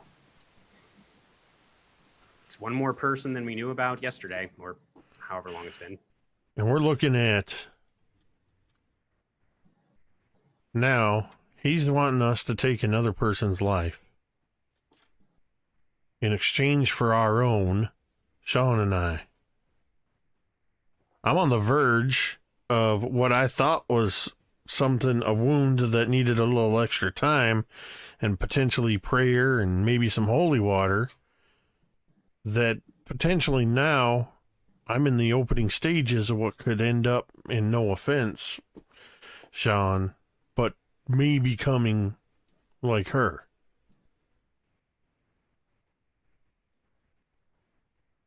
And even if we find some other way around it, no matter what we do in trying to get out of this place, he's going to be watching us and looking, because he too wants out of this place.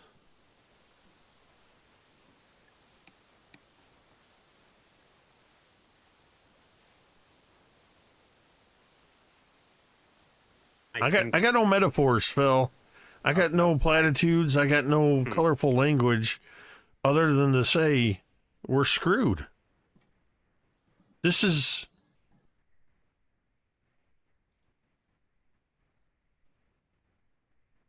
This is a bad situation. This is a terrible situation.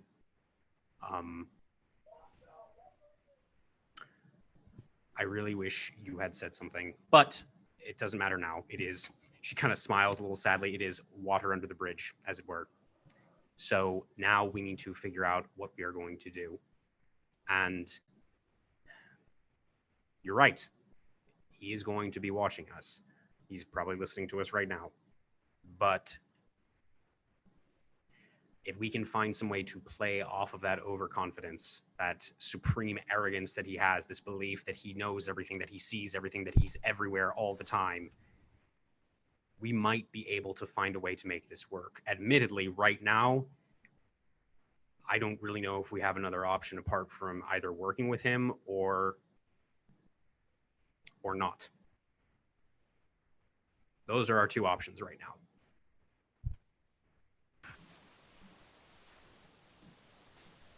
I'm really struggling right now to see how doing anything, whether we choose to work alongside him, if we go along with him, we follow his directions, even with the intent of finding a point where we can turn the tides in our favor. We're being put on a path to doing very questionable things. Well, not even questionable.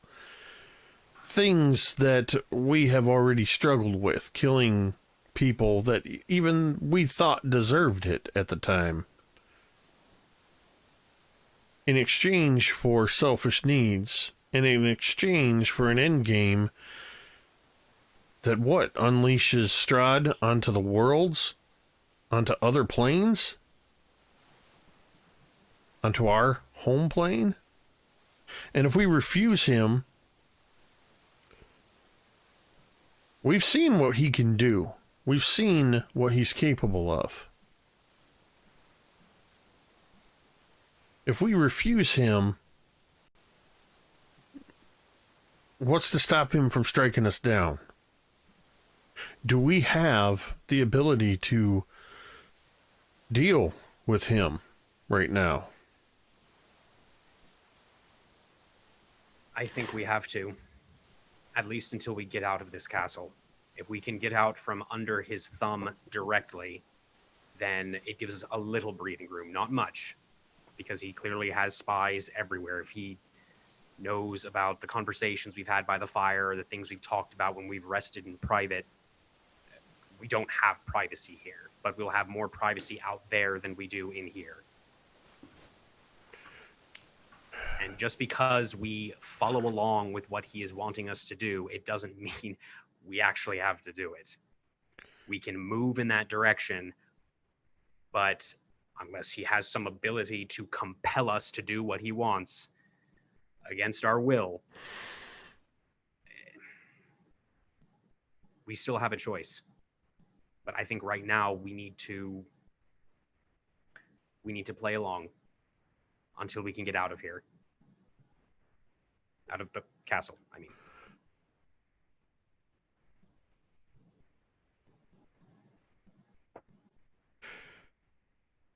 I'm going to need to think, and I'm going to need to pray on this. If Shantae is there, still. I hate to admit it, but the degree to which he seems to be controlling things has me questioning whether or not Shantae truly is with me. What if it's not even Shantae? What if it's some manifestation, some perversion that Strahd is somehow controlling? How deep is his manipulation?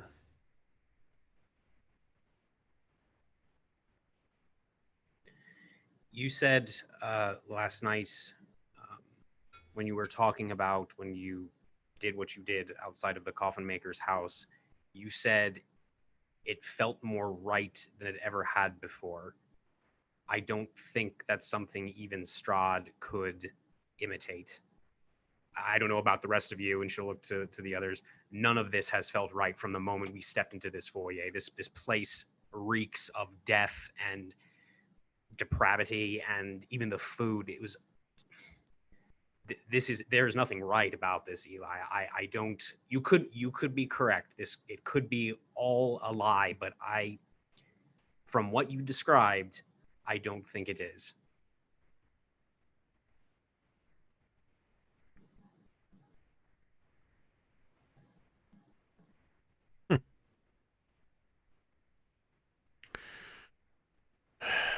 You know,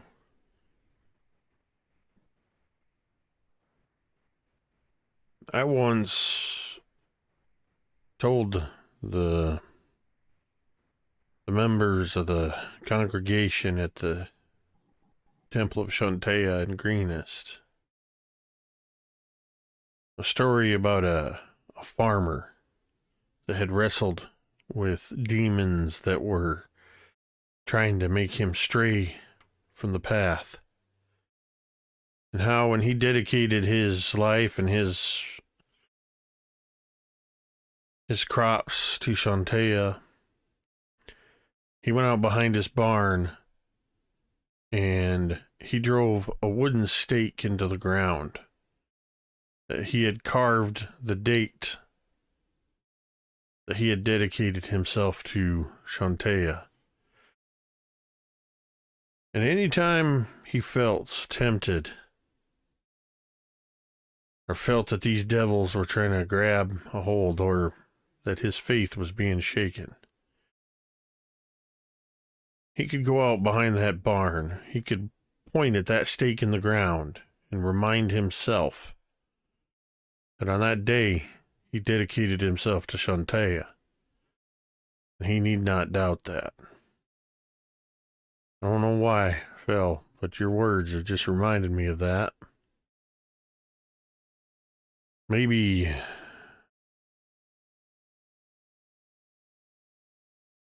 you're that stake. Maybe. I don't know about you two, and she'll look from Corla to Jean. Unless you have any other suggestions, I think we have an answer here as far as what we're going to have to do, at least to get out of here.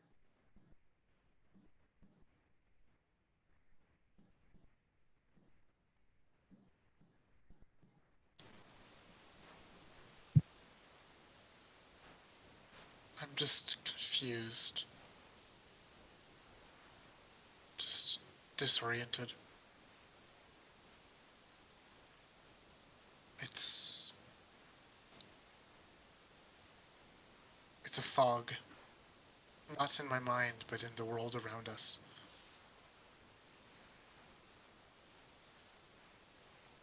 What is there to do? What lies down the roads that we take? Dreadful things. Bad choices. Part of me, a small part of me, just wants to find one of those cushions and rest upon it. And she kind of like gestures her head to one of the cushioned areas of this large castle, perhaps. Just stay here. Just forget everything. So what if this place claims my soul? What if my heart has been ripped out and replaced with some husk of a thing that turns my own body against me? So what if the one who did it to me,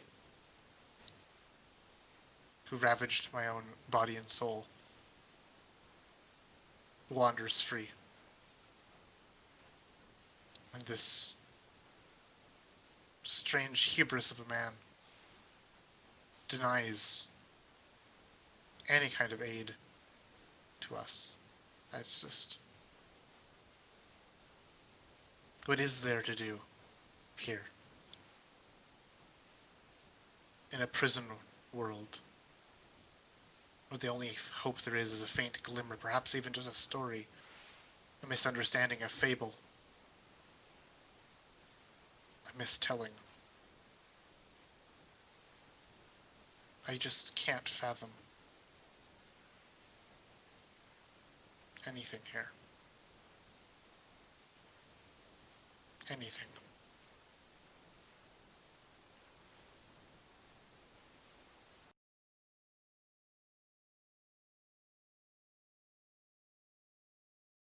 Corla, what are you thinking? You've been quiet. Well, you're usually quiet, but more so than usual.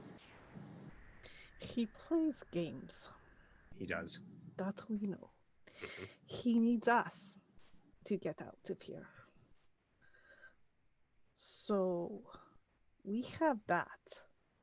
Maybe we need to leverage that more. Why is he sending us on this hunt for a cure, he says? Maybe if he wants our help, he should be curing them, not demanding more things. We could attempt to get him to give us the cure that he has first, but I don't know if he'd go for that necessarily. We can ask. But I do think, unfortunately, our path, and she looks to Jean for a moment, our path is intertwined with his for the time being, at least to start. But the moment we can diverge, we absolutely fucking diverge. But is it even a path? It's leading somewhere. Probably not to anything good, but it's leading somewhere.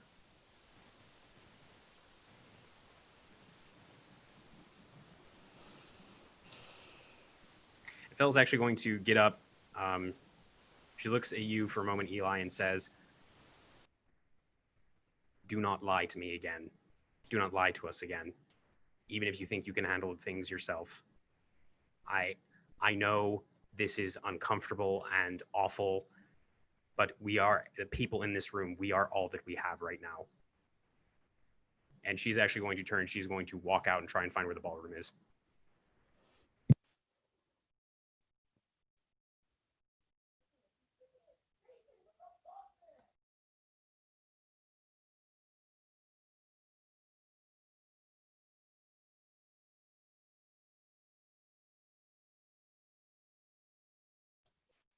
Will we let her go by herself?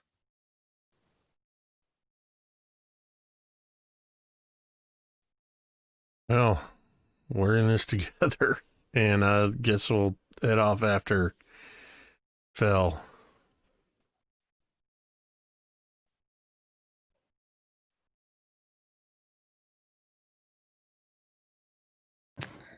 Jean and Corla?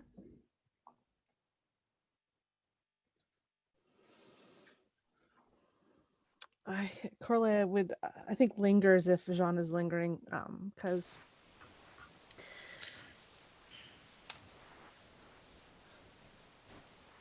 what are you thinking, Jean? Jean is lingering, still in this dining hall, hypnotized by the sanguine of that goblet. She hasn't moved towards it nor away from it. It calls to you, does it not?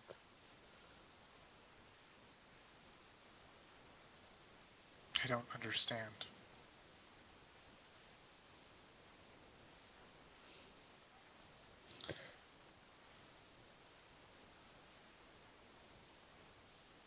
Jean, we have done things in our life, some not good, some good, some, whatevers, but I cannot believe that you would want to trade someone's soul for your own. Not willingly.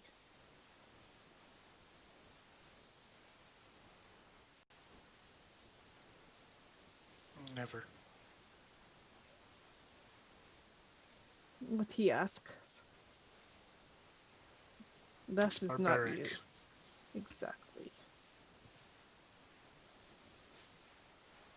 What I want to do is find the one who cut out my heart and cut out theirs. Perhaps then this curse will end on me. That I would follow with you. But Strahd, he dangled that in front of me, as if I were a child, and it was sweet, and it was past my curfew, or some damn bit of mockery that was.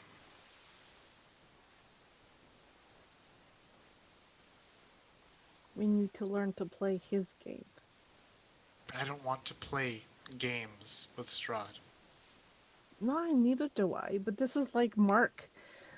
Remember back in our days, we would learn the Mark's doings and use it against them? This is the same thing. We find his weakness.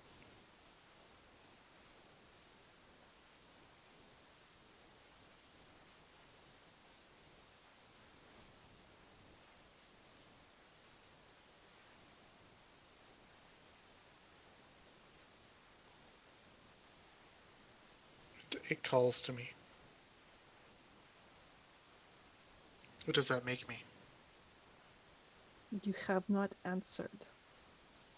So that makes you strong. That makes you brave.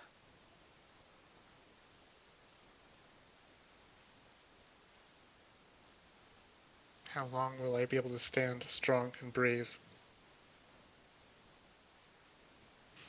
How long will Fel be right?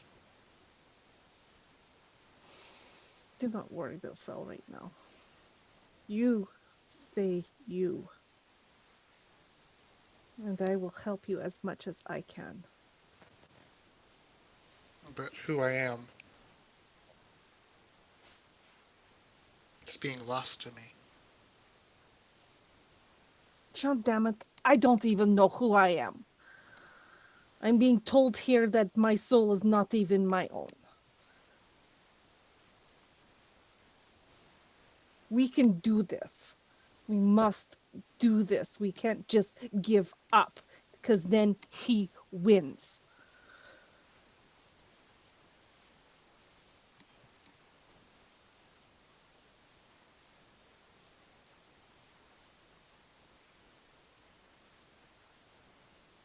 Now pull up your bootstraps and we go. No more this doubt from yourself. You are Jean.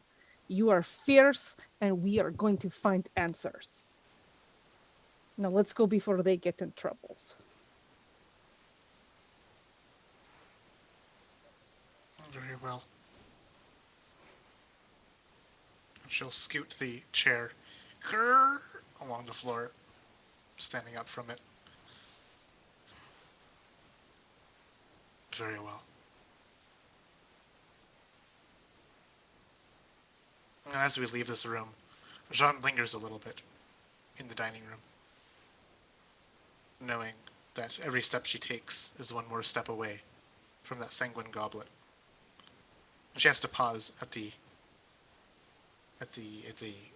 entryway, the exitway of this room, as if there's some wall between her and where Corla has gone.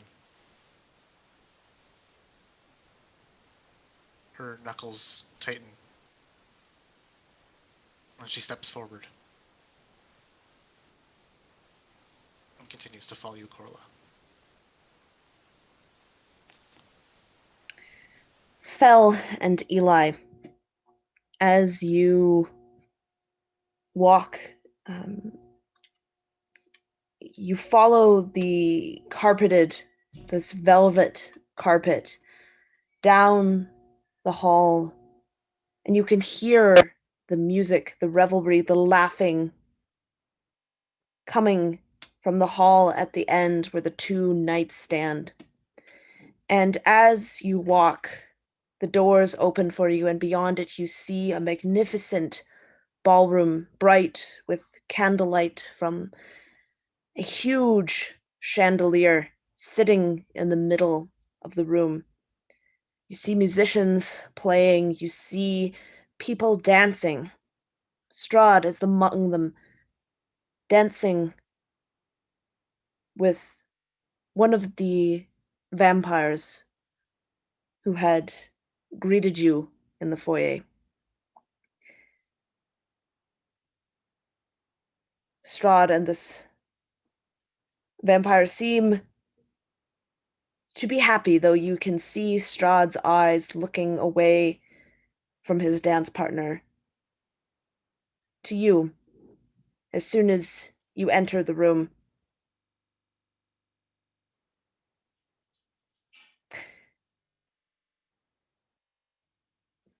He comes up to you, Fel and Eli, and he says, I do not blame you for not trusting me. It is good to not trust anyone here. I'm sure you have heard that many, many times before. But perhaps just for tonight, let your guard down just a little bit. And enjoy the dance. I will speak with you two tomorrow morning on our ride. I promise I will not bother you again for the rest of the evening. And he bows to you. And the vampire, he also bows before they go back off and continue dancing.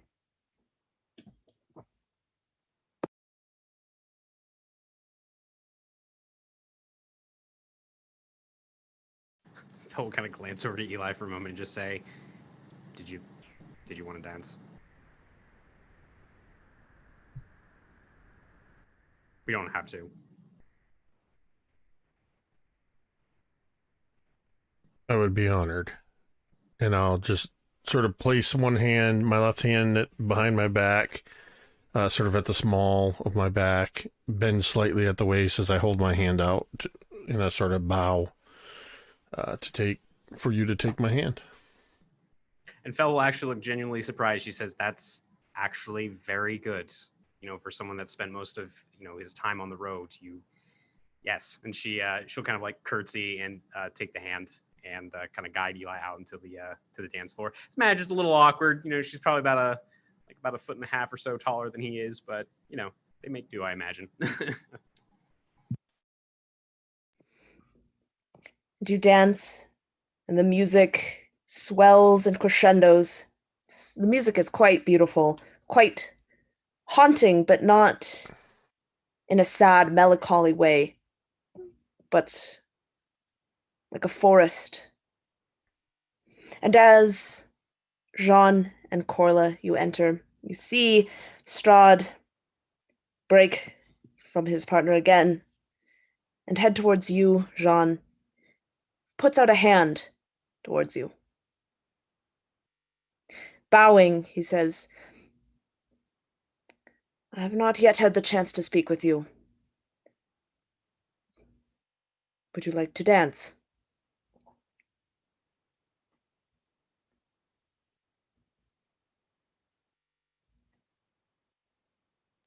So was this a Jean or to Corla? Jean.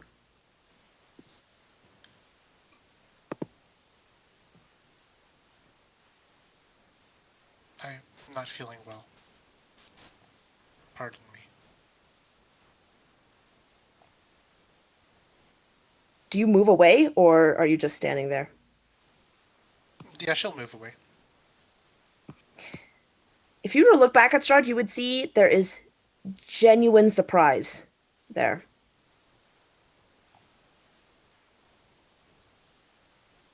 And he moves away.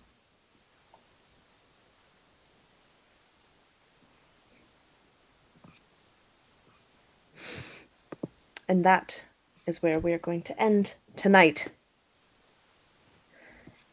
The first night at Strahd's castle. You have survived it. You mean he has survived it? Ah, yeah, right. And it's really only evening, so there's much left. There's The still night the is whole young. The night. night is still young. Awesome. So thank you all for joining us, and thank you to my players. We had a bit of a break, but this has been so much fun to get back into and to delve back into the horrific land of Barovia. And so with my schedule being kind of crazy, we won't be back to our every other week schedule, but we will be coming back for a session on November 10th. So look out for that, session 33, and we'll see what happens next. So Already punches Strahd in the face. if someone doesn't punch Strahd in the face, I don't know. So thank you everyone again, and have a good night.